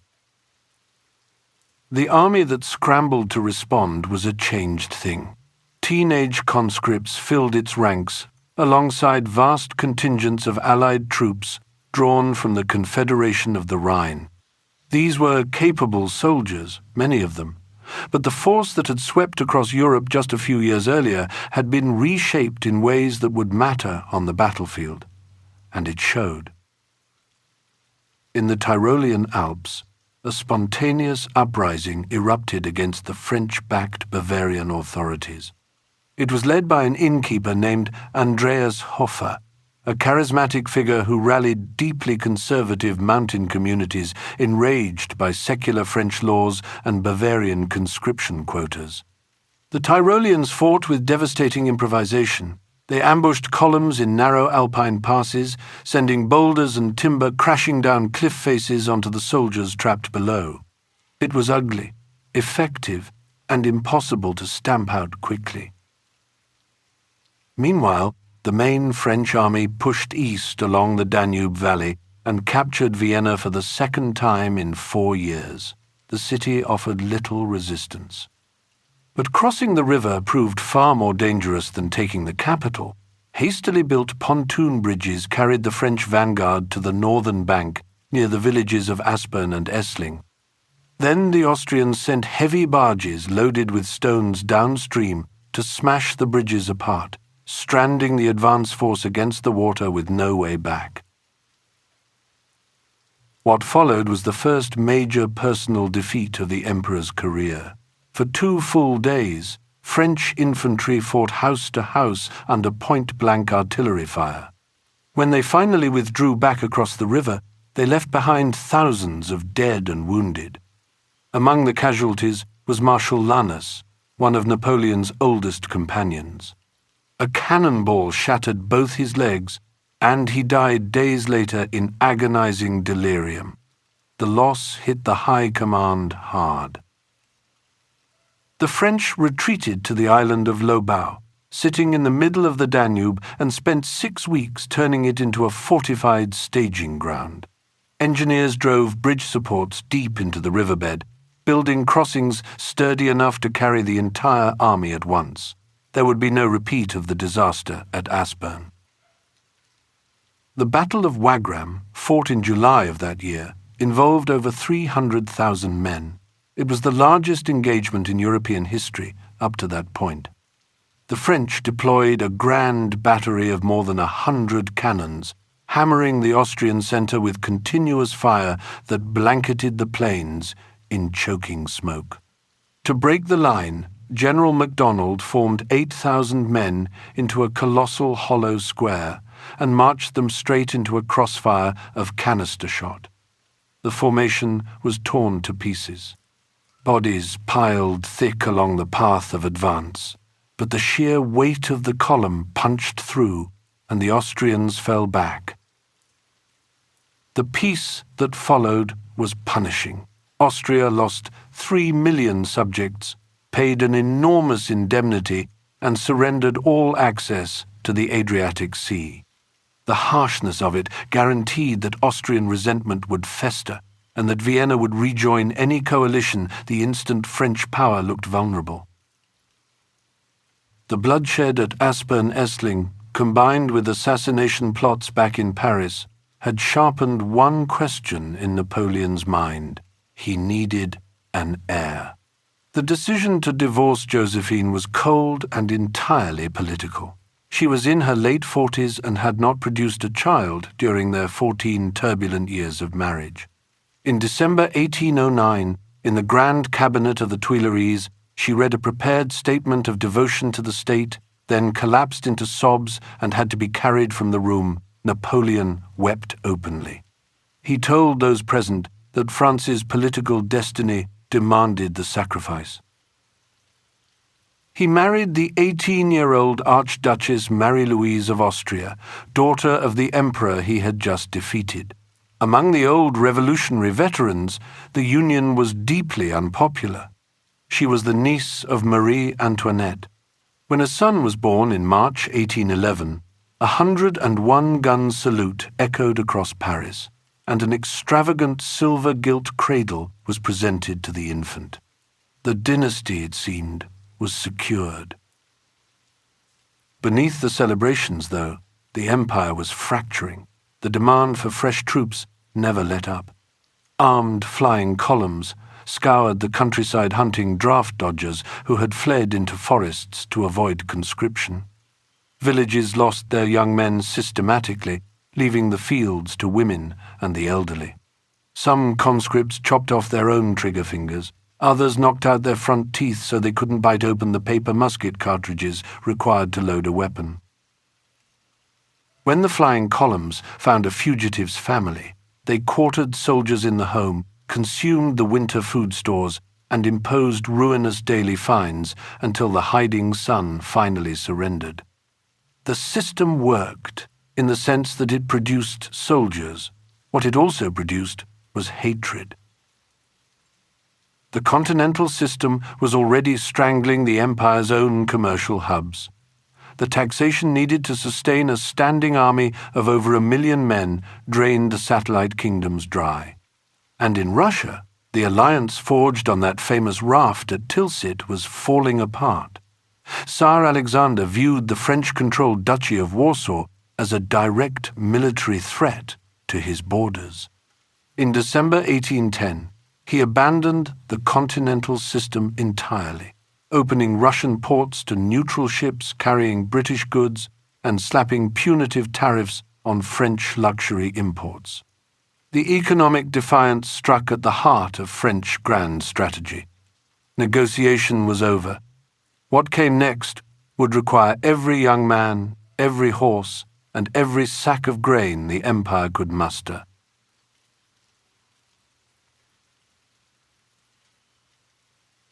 Chapter 12. The March on Moscow. In the spring of 1812, something extraordinary gathered along the rivers and roads of Eastern Europe. Over 600,000 soldiers, drawn from virtually every corner of the continent, assembled into what was the largest army the world had ever seen. Italians, Poles, Germans, Swiss, and French marched alongside one another in a sprawling, multilingual column that stretched for miles. 200,000 horses pulled the cavalry, the artillery, and the enormous, cumbersome supply wagons. Polish lancers rode with hopes of winning a free homeland. Bavarian conscripts trudged forward with dread, dragged far from families to fight in a war they barely understood. The preparations had been exhaustive.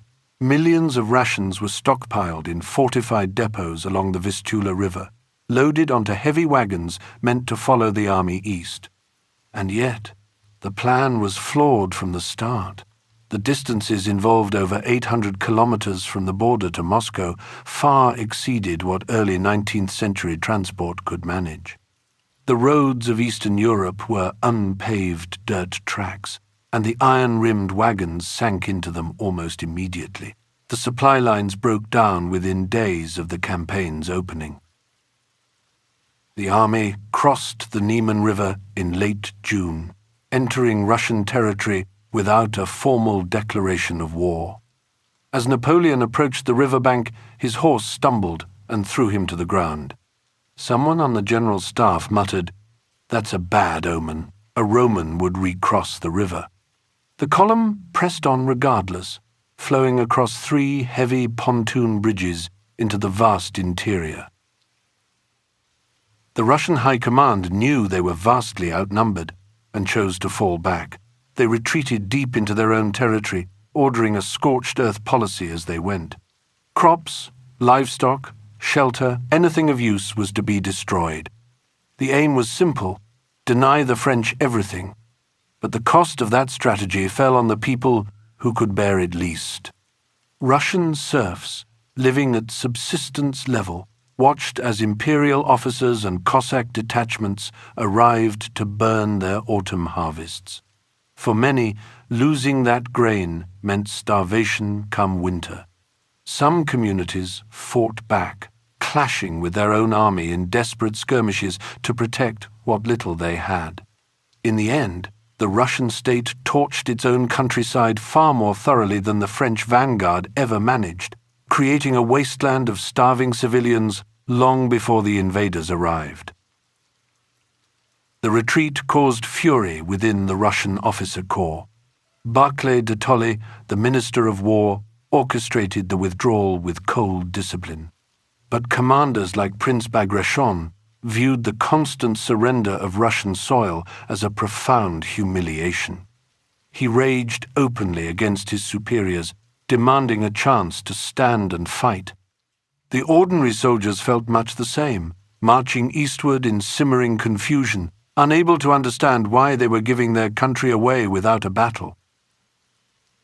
Meanwhile, the heat of the Russian summer was already destroying the Grande Armée from within. Sudden thunderstorms turned the dirt roads into knee-deep swamps, halting the wagons and forcing thirsty soldiers to drink from stagnant, infected puddles. Typhus and dysentery swept through the tightly packed columns, killing tens of thousands of men before they had fired a single shot. Within the first month, over 80,000 horses died of starvation and exhaustion, their bloated bodies lining the route. Without light cavalry, the French lost their ability to scout Russian positions or forage for food in the surrounding countryside. The army was going blind. The first major clash came at Smolensk in August. The Russians fortified the city's massive medieval walls and repelled repeated French assaults. Artillery bombardment ignited the wooden buildings inside, turning the city into a raging inferno. Then, under cover of night, the Russian army slipped away, leaving the French to occupy a smouldering ruin.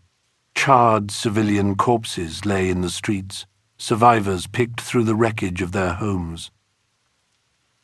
The loss of Smolensk pushed morale to a breaking point, and Tsar Alexander finally intervened. He appointed General Kutuzov to overall command, a veteran respected enough to hold the fractured officer corps together. Kutuzov halted the retreat at a small village called Borodino, 120 kilometers west of Moscow, and ordered the construction of massive earthen fortifications packed with hundreds of artillery pieces. The battle, on the 7th of September, was a brutal frontal slugfest. French infantry walked directly into Russian cannon fire, sustaining horrific casualties just to reach the base of the earthworks. Inside the redoubts, the fighting became hand-to-hand bayonets, clubbed muskets, bare fists. The positions changed hands again and again throughout the day. Napoleon's marshals begged him to commit the Imperial Guard and finish the thing. He refused.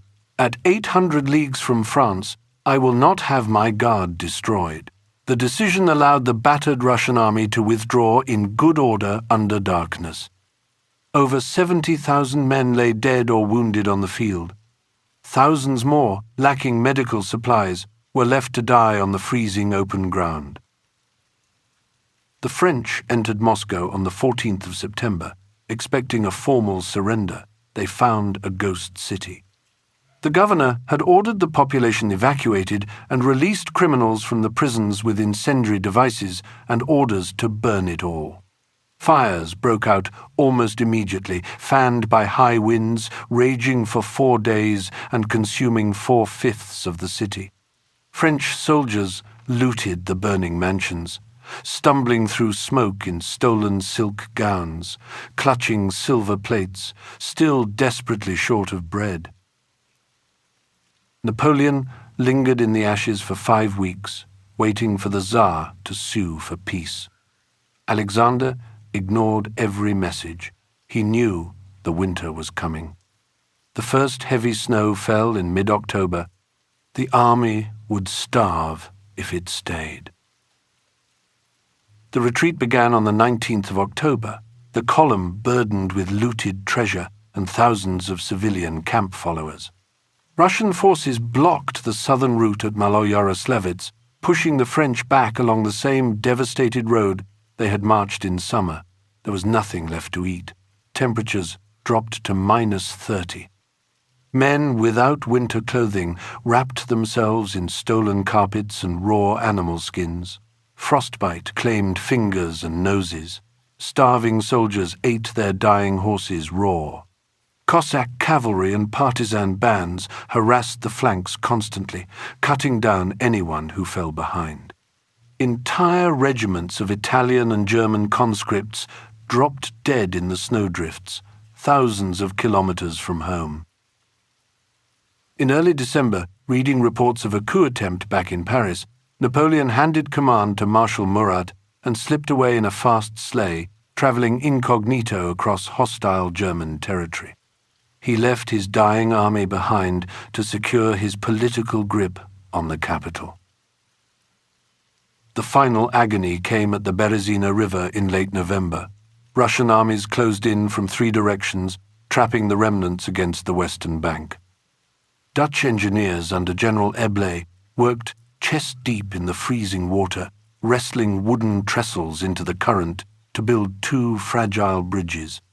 Nearly all of them died of hypothermia afterward. When Russian artillery began dropping shells into the mass of stragglers waiting to cross, panic erupted. Thousands were trampled to death or drowned in the ice-choked river. The core of the army escaped, but the Grande Armée was finished. Hundreds of thousands of dead lay scattered across the snow behind them. Across the Atlantic, the same economic warfare that had driven the army into Russia was igniting a second conflict. The Continental System and the British orders in council had strangled neutral American shipping for years. Infuriated by the seizure of their vessels and the impressment of their sailors, the United States declared war on Britain and launched a disastrously uncoordinated invasion of Canada. The war featured surprising American naval victories in single-ship engagements, proof that the policies shaping the catastrophe in Russia had dragged a distant continent into the same widening fire. The destruction of the Grande Armée shattered the spell that had held Europe in submission. 500,000 men were gone. The imperial center lay exposed. Across the continent, former allies sensed the weakness, broke their treaties, and began to mobilize. The survivors, limping back across the Rhine, would find no rest.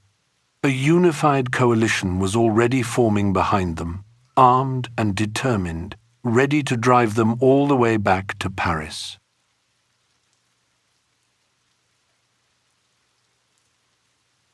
Chapter 13.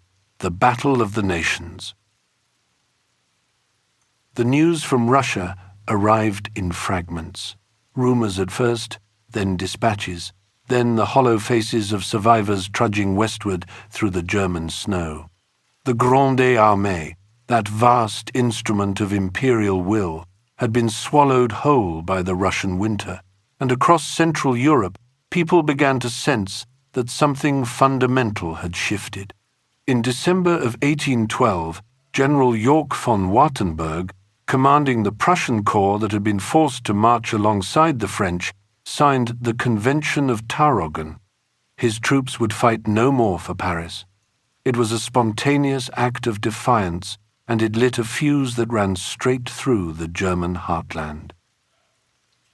Prussia formalized the break in February of 1813, signing the Treaty of Kalisz with Russia and pledging 80,000 soldiers to the cause.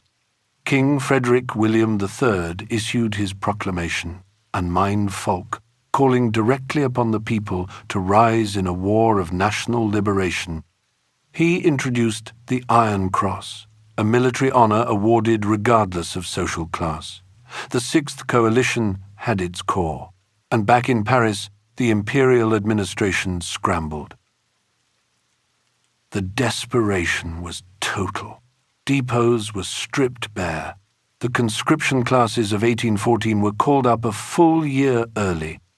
These raw recruits, many of them teenagers, were nicknamed the Marie-Louises after the empress who signed the decrees that sent them to war. They arrived at the German front lacking uniforms, horses, and basic training. The army that had once been the most feared professional fighting force in Europe now looked like something else entirely. Even so, the French managed hard-fought victories at Lutzen and Bautzen that May, but without enough cavalry to pursue the retreating Russo-Prussian forces, those wins led nowhere. The enemy fell back in good order, preserved their strength, and waited. Both sides were bleeding badly. A summer armistice was agreed. It would prove to be a fatal pause, because during those weeks of quiet, Austria made up its mind. The decisive moment came in Dresden, inside the Marcolini Palace, where the Emperor met the Austrian Foreign Minister Clemens von Metternich for 9 volatile hours. Metternich laid out his terms. Dismantle the Grand Empire. Return France to its natural borders. The Emperor refused with fury, reportedly hurling his hat to the ground. I know how to die. He said, but I will not yield an inch of territory. Metternich left the room with a quiet certainty. You are lost, sire, he told him. Austria joined the coalition. The Allied force now numbered over 800,000 men, operating under the Trachenberg Plan, a coordinated strategy designed to avoid engaging the Emperor directly while picking off his isolated marshals one by one.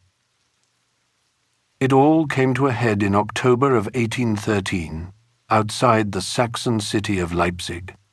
Over 500,000 soldiers converged on a single area, along with thousands of artillery pieces. The engagement lasted 3 days. Russian, Prussian, Austrian, and Swedish armies pressed inward from every direction, grinding the outnumbered French into a shrinking perimeter. The artillery bombardment shook the ground for miles. Black powder smoke hung so thick over the field that men could barely see the ranks beside them.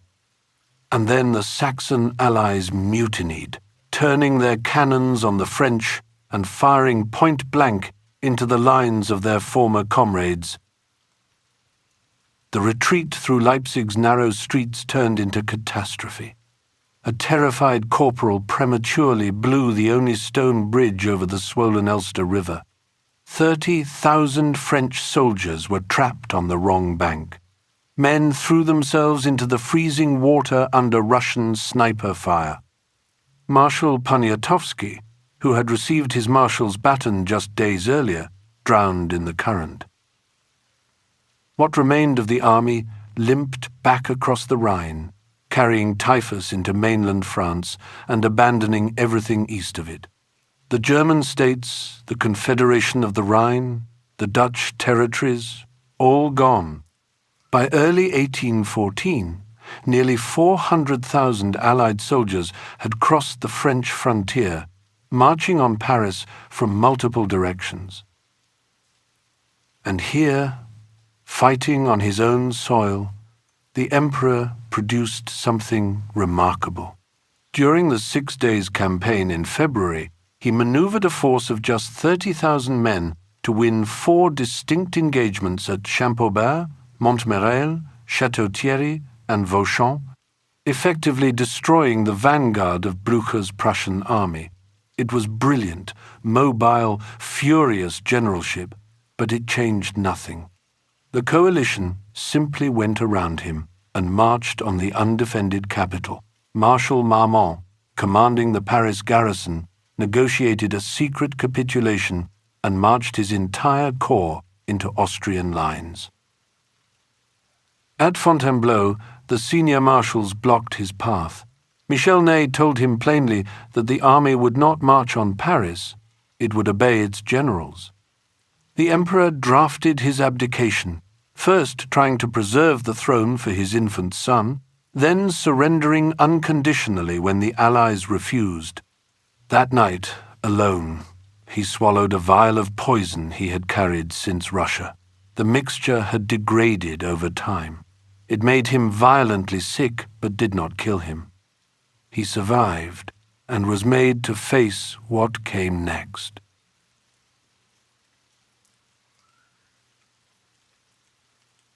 Chapter 14.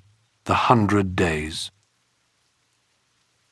The island of Elba sits between Corsica and the Italian mainland, a rugged, sun-baked place home to around 12,000 people. It was here that the deposed emperor was granted sovereignty under the terms of the Treaty of Fontainebleau. He arrived aboard the British frigate HMS Undaunted in May of 1814 and immediately set about governing the island with the same frantic energy he had once applied to an entire continent. He designed new roads, expanded iron ore mines, reformed agricultural taxes. It was as though the habits of empire could not be switched off, even when the empire had shrunk to a speck in the Mediterranean. The whole setup was a strange miniature replica of what he'd built before. There was a tiny royal court, a personal guard of 600 veteran soldiers who had followed him voluntarily into exile, and a naval fleet consisting of a single brig called the Inconstant. His mother Letizia and his sister Pauline came to keep him company and help with money, which he badly needed. The restored French government had promised him a pension of 2 million francs. They never paid it. The little administration teetered on the edge of bankruptcy almost from the start. Meanwhile, secret couriers brought him a steady stream of reports from the mainland. The news was extraordinary. King Louis XVIII, who had returned to Paris in what many described as the baggage train of the Allies, was deeply unpopular. The Bourbon government had retired thousands of veteran officers on half pay, replaced the tricolour with the old white flag, and made noises about returning confiscated lands to aristocratic émigrés who had fled during the Revolution. 25 years of social progress felt suddenly under threat. The army was furious. The countryside was restless. And on Elba, the exile was paying very close attention.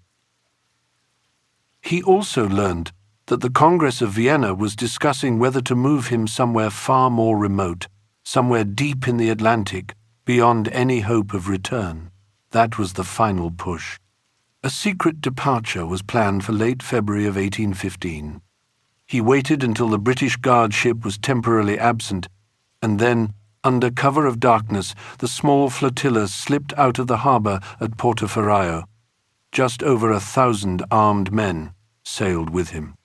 They landed completely unopposed on the southern French coast at Gulf Juan.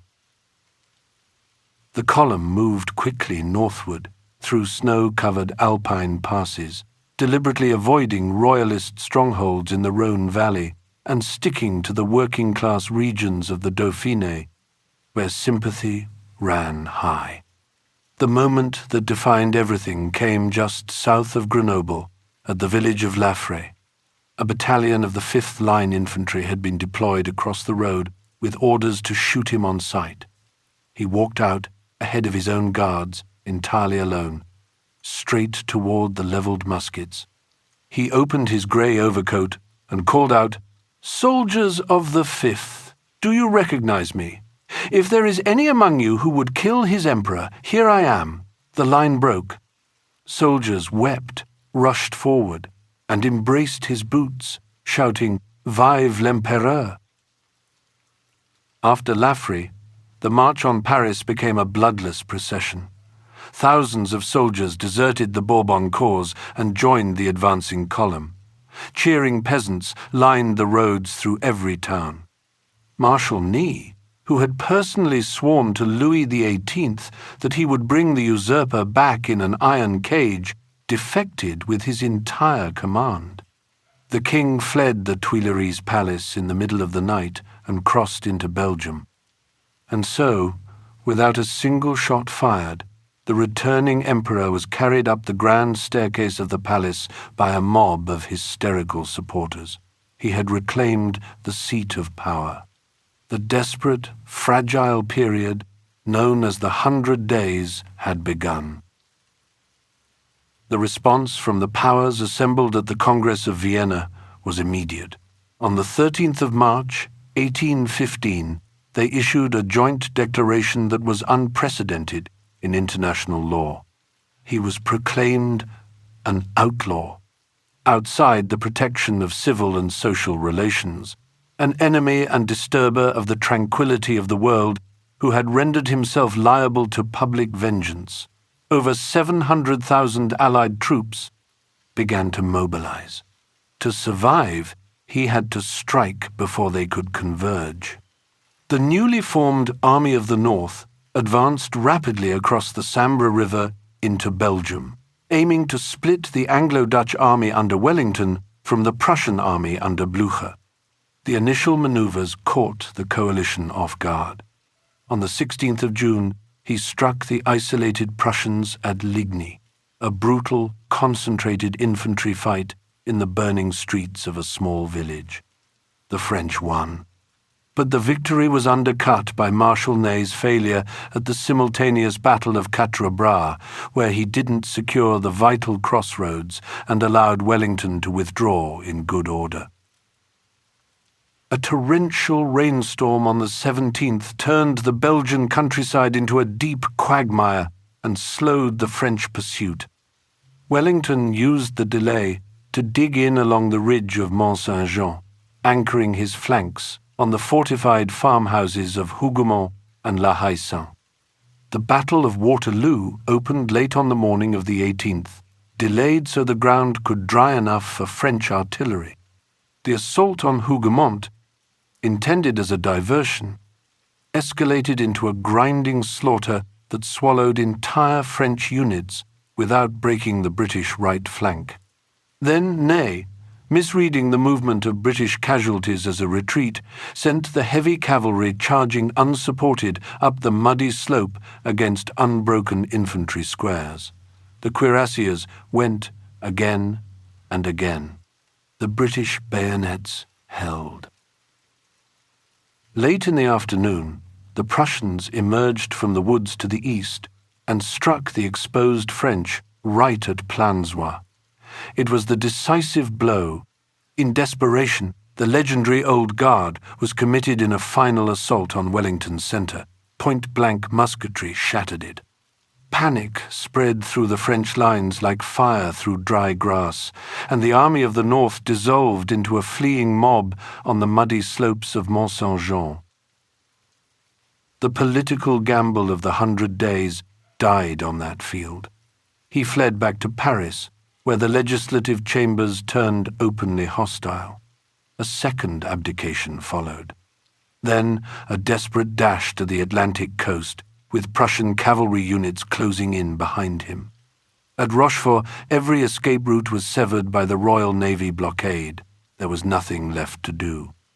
He surrendered on the deck of a British warship, formally and finally removed from the board. The powers who had spent over 2 decades fighting him could, at last, begin to rebuild.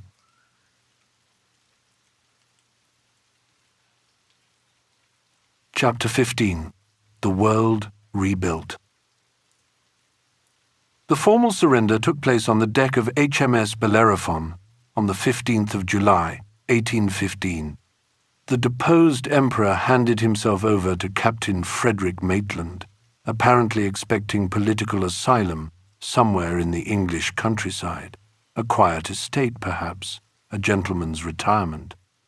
The British government had other ideas. They were terrified of his political influence.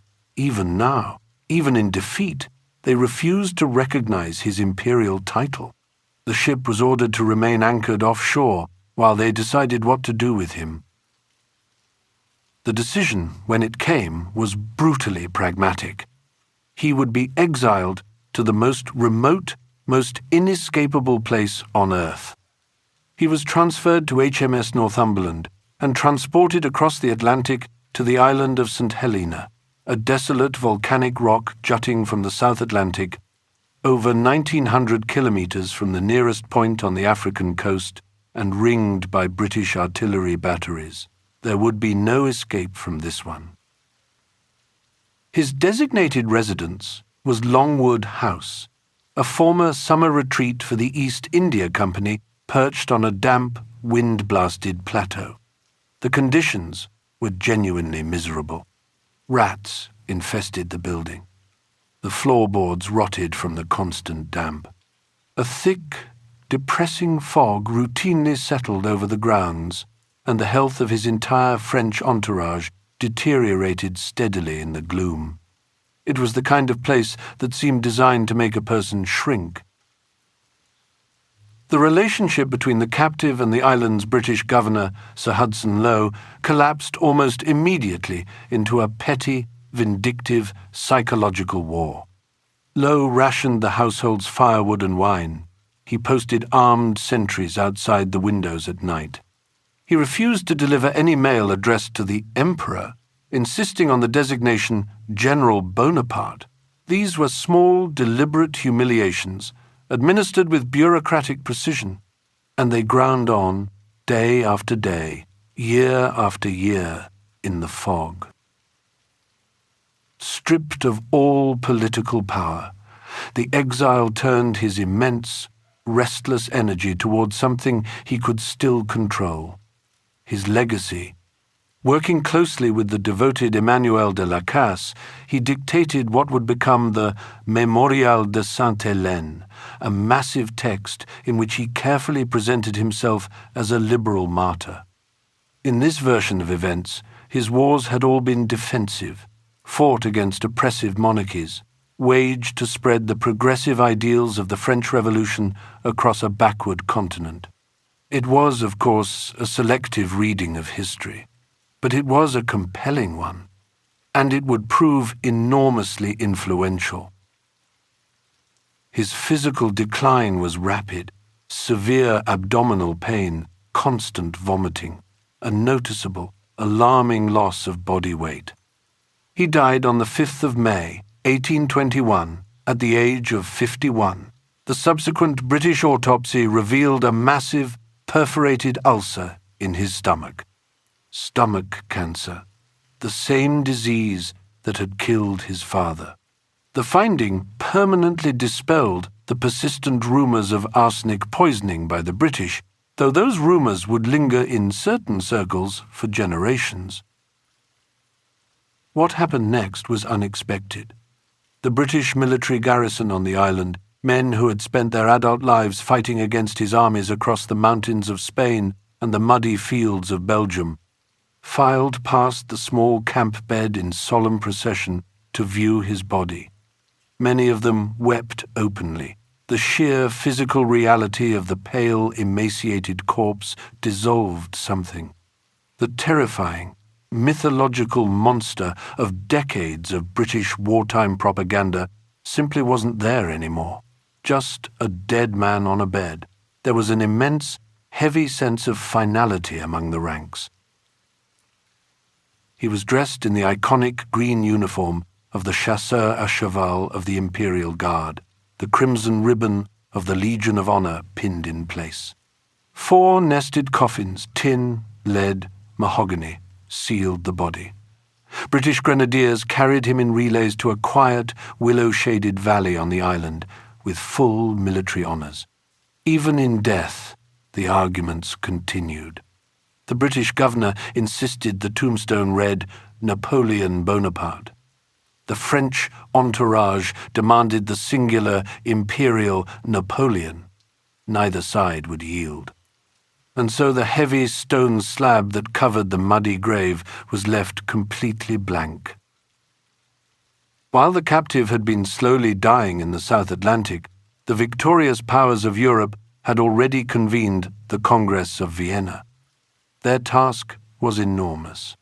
They had to redraw the map of a continent that had been ripped apart over 20 years of continuous warfare. The negotiations were dominated by 4 figures: the conservative Austrian Foreign Minister Clemens von Metternich, the pragmatic British Foreign Secretary Viscount Castlereagh, the deeply mystical Tsar Alexander I of Russia, and the brilliant, slippery French diplomat Talleyrand. Talleyrand's performance was remarkable. Representing a defeated, occupied nation, he exploited the growing divisions between the victors over the fate of Poland and Saxony. He positioned France as the defender of smaller, vulnerable nations. He maneuvered the restored Bourbon monarchy back into the inner circle of great power decision-making. It was diplomatic manipulation of the highest order, and the overriding objective of the Congress, shared by all parties, was the restoration of the old balance of power. They wanted a conservative international system built to suppress any future democratic revolution anywhere, at any cost. France was pushed back to its borders of 1790, forced to pay a crippling financial indemnity, and saddled with the deeply unpopular Bourbon monarchy under King Louis XVIII. To contain future French aggression, the Congress built strong buffer states along the borders. Belgium and Holland were merged into the United Kingdom of the Netherlands. Prussia received massive new territories in the industrial Rhineland. Austria regained its dominance over the Italian peninsula, erasing the modern republics that had been established over the previous 2 decades, and returning the region to a patchwork of conservative duchies ruled by Habsburg cousins. The Congress formally established the Concert of Europe, an unprecedented system of regular international congresses and mutual military guarantees.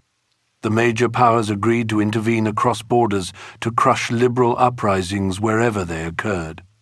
Monarchical stability came first. National self-determination came nowhere. This deeply conservative system would successfully prevent another continent-wide war for exactly 100 years, holding the line until the catastrophic outbreak of the First World War in 1914. The cost of the previous 2 decades was staggering. An estimated 5 to 7 million people had died during the continuous global warfare. The human toll extended far beyond the battlefields themselves. The relentless demands of annual conscription had reached deep into the countryside, pulling young men from their communities for years at a time. The demographic hole left village economies reeling.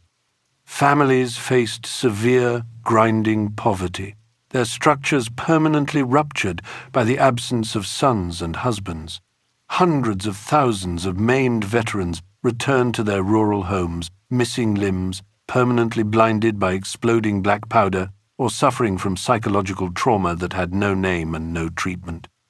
These men relied on overstretched church charities and inadequate state pensions for their daily survival.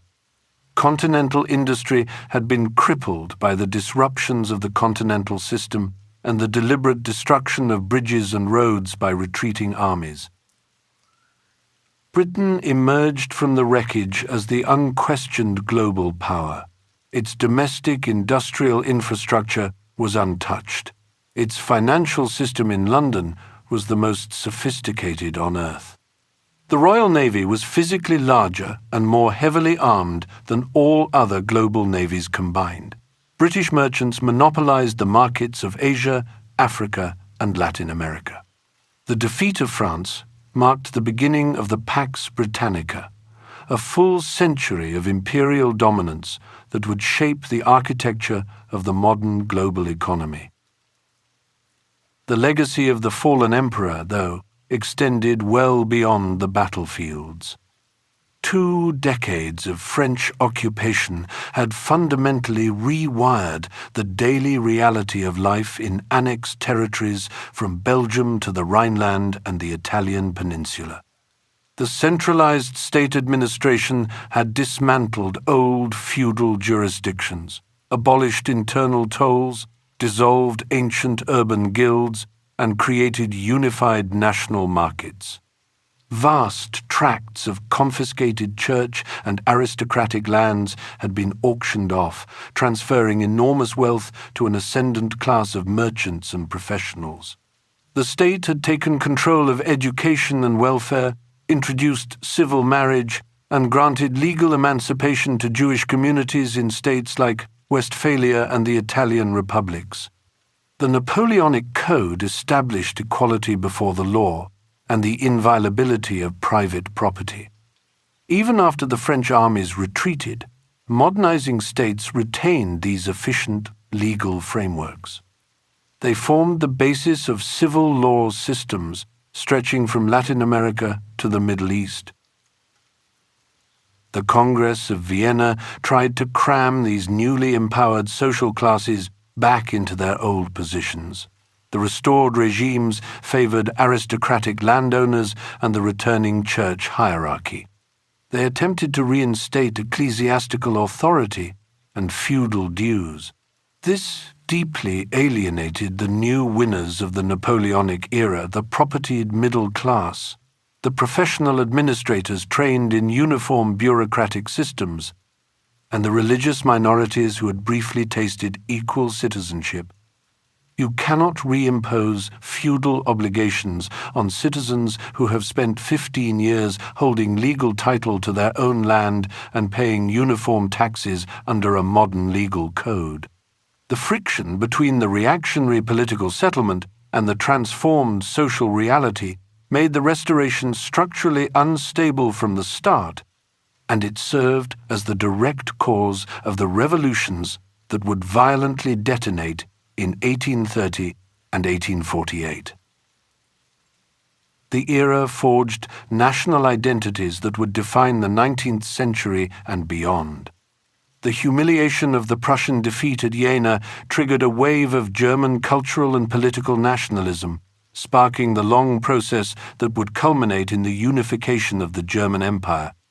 The lived experience of the Kingdom of Italy, a unified administration, a modern national military, planted the seeds of the Risorgimento, giving Italian patriots a tangible memory of a united peninsula free from Austrian domination. Those incredibly dense 51 years shattered the ancient assumption that political power and social status were ordained by divine right and noble birth. The rapid ascent of a minor, heavily accented provincial artillery officer to the throne of an empire stretching from Madrid to Moscow was proof of something. It demonstrated that an individual could forge their own destiny through intellect, willpower, and ambition. The concept of the career open to talents, where advancement was based on proven merit rather than aristocratic bloodline, became a permanent, disruptive ideal. It threatened every conservative monarchy on the planet and rewired the expectations of the emerging middle classes across Europe. In the decades after the death on St. Helena, the figure of the emperor rapidly transcended the historical reality of the man.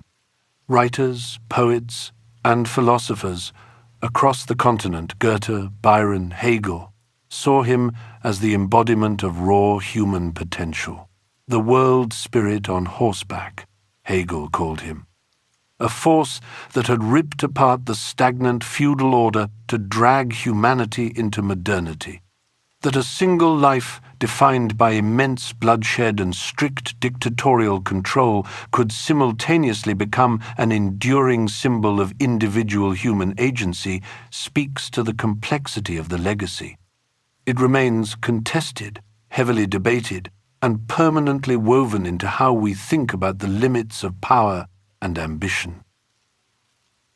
The blank stone slab in the remote Atlantic Valley marked the physical end of the general, sealing the era of massive cavalry charges and continent-spanning armies into the realm of history.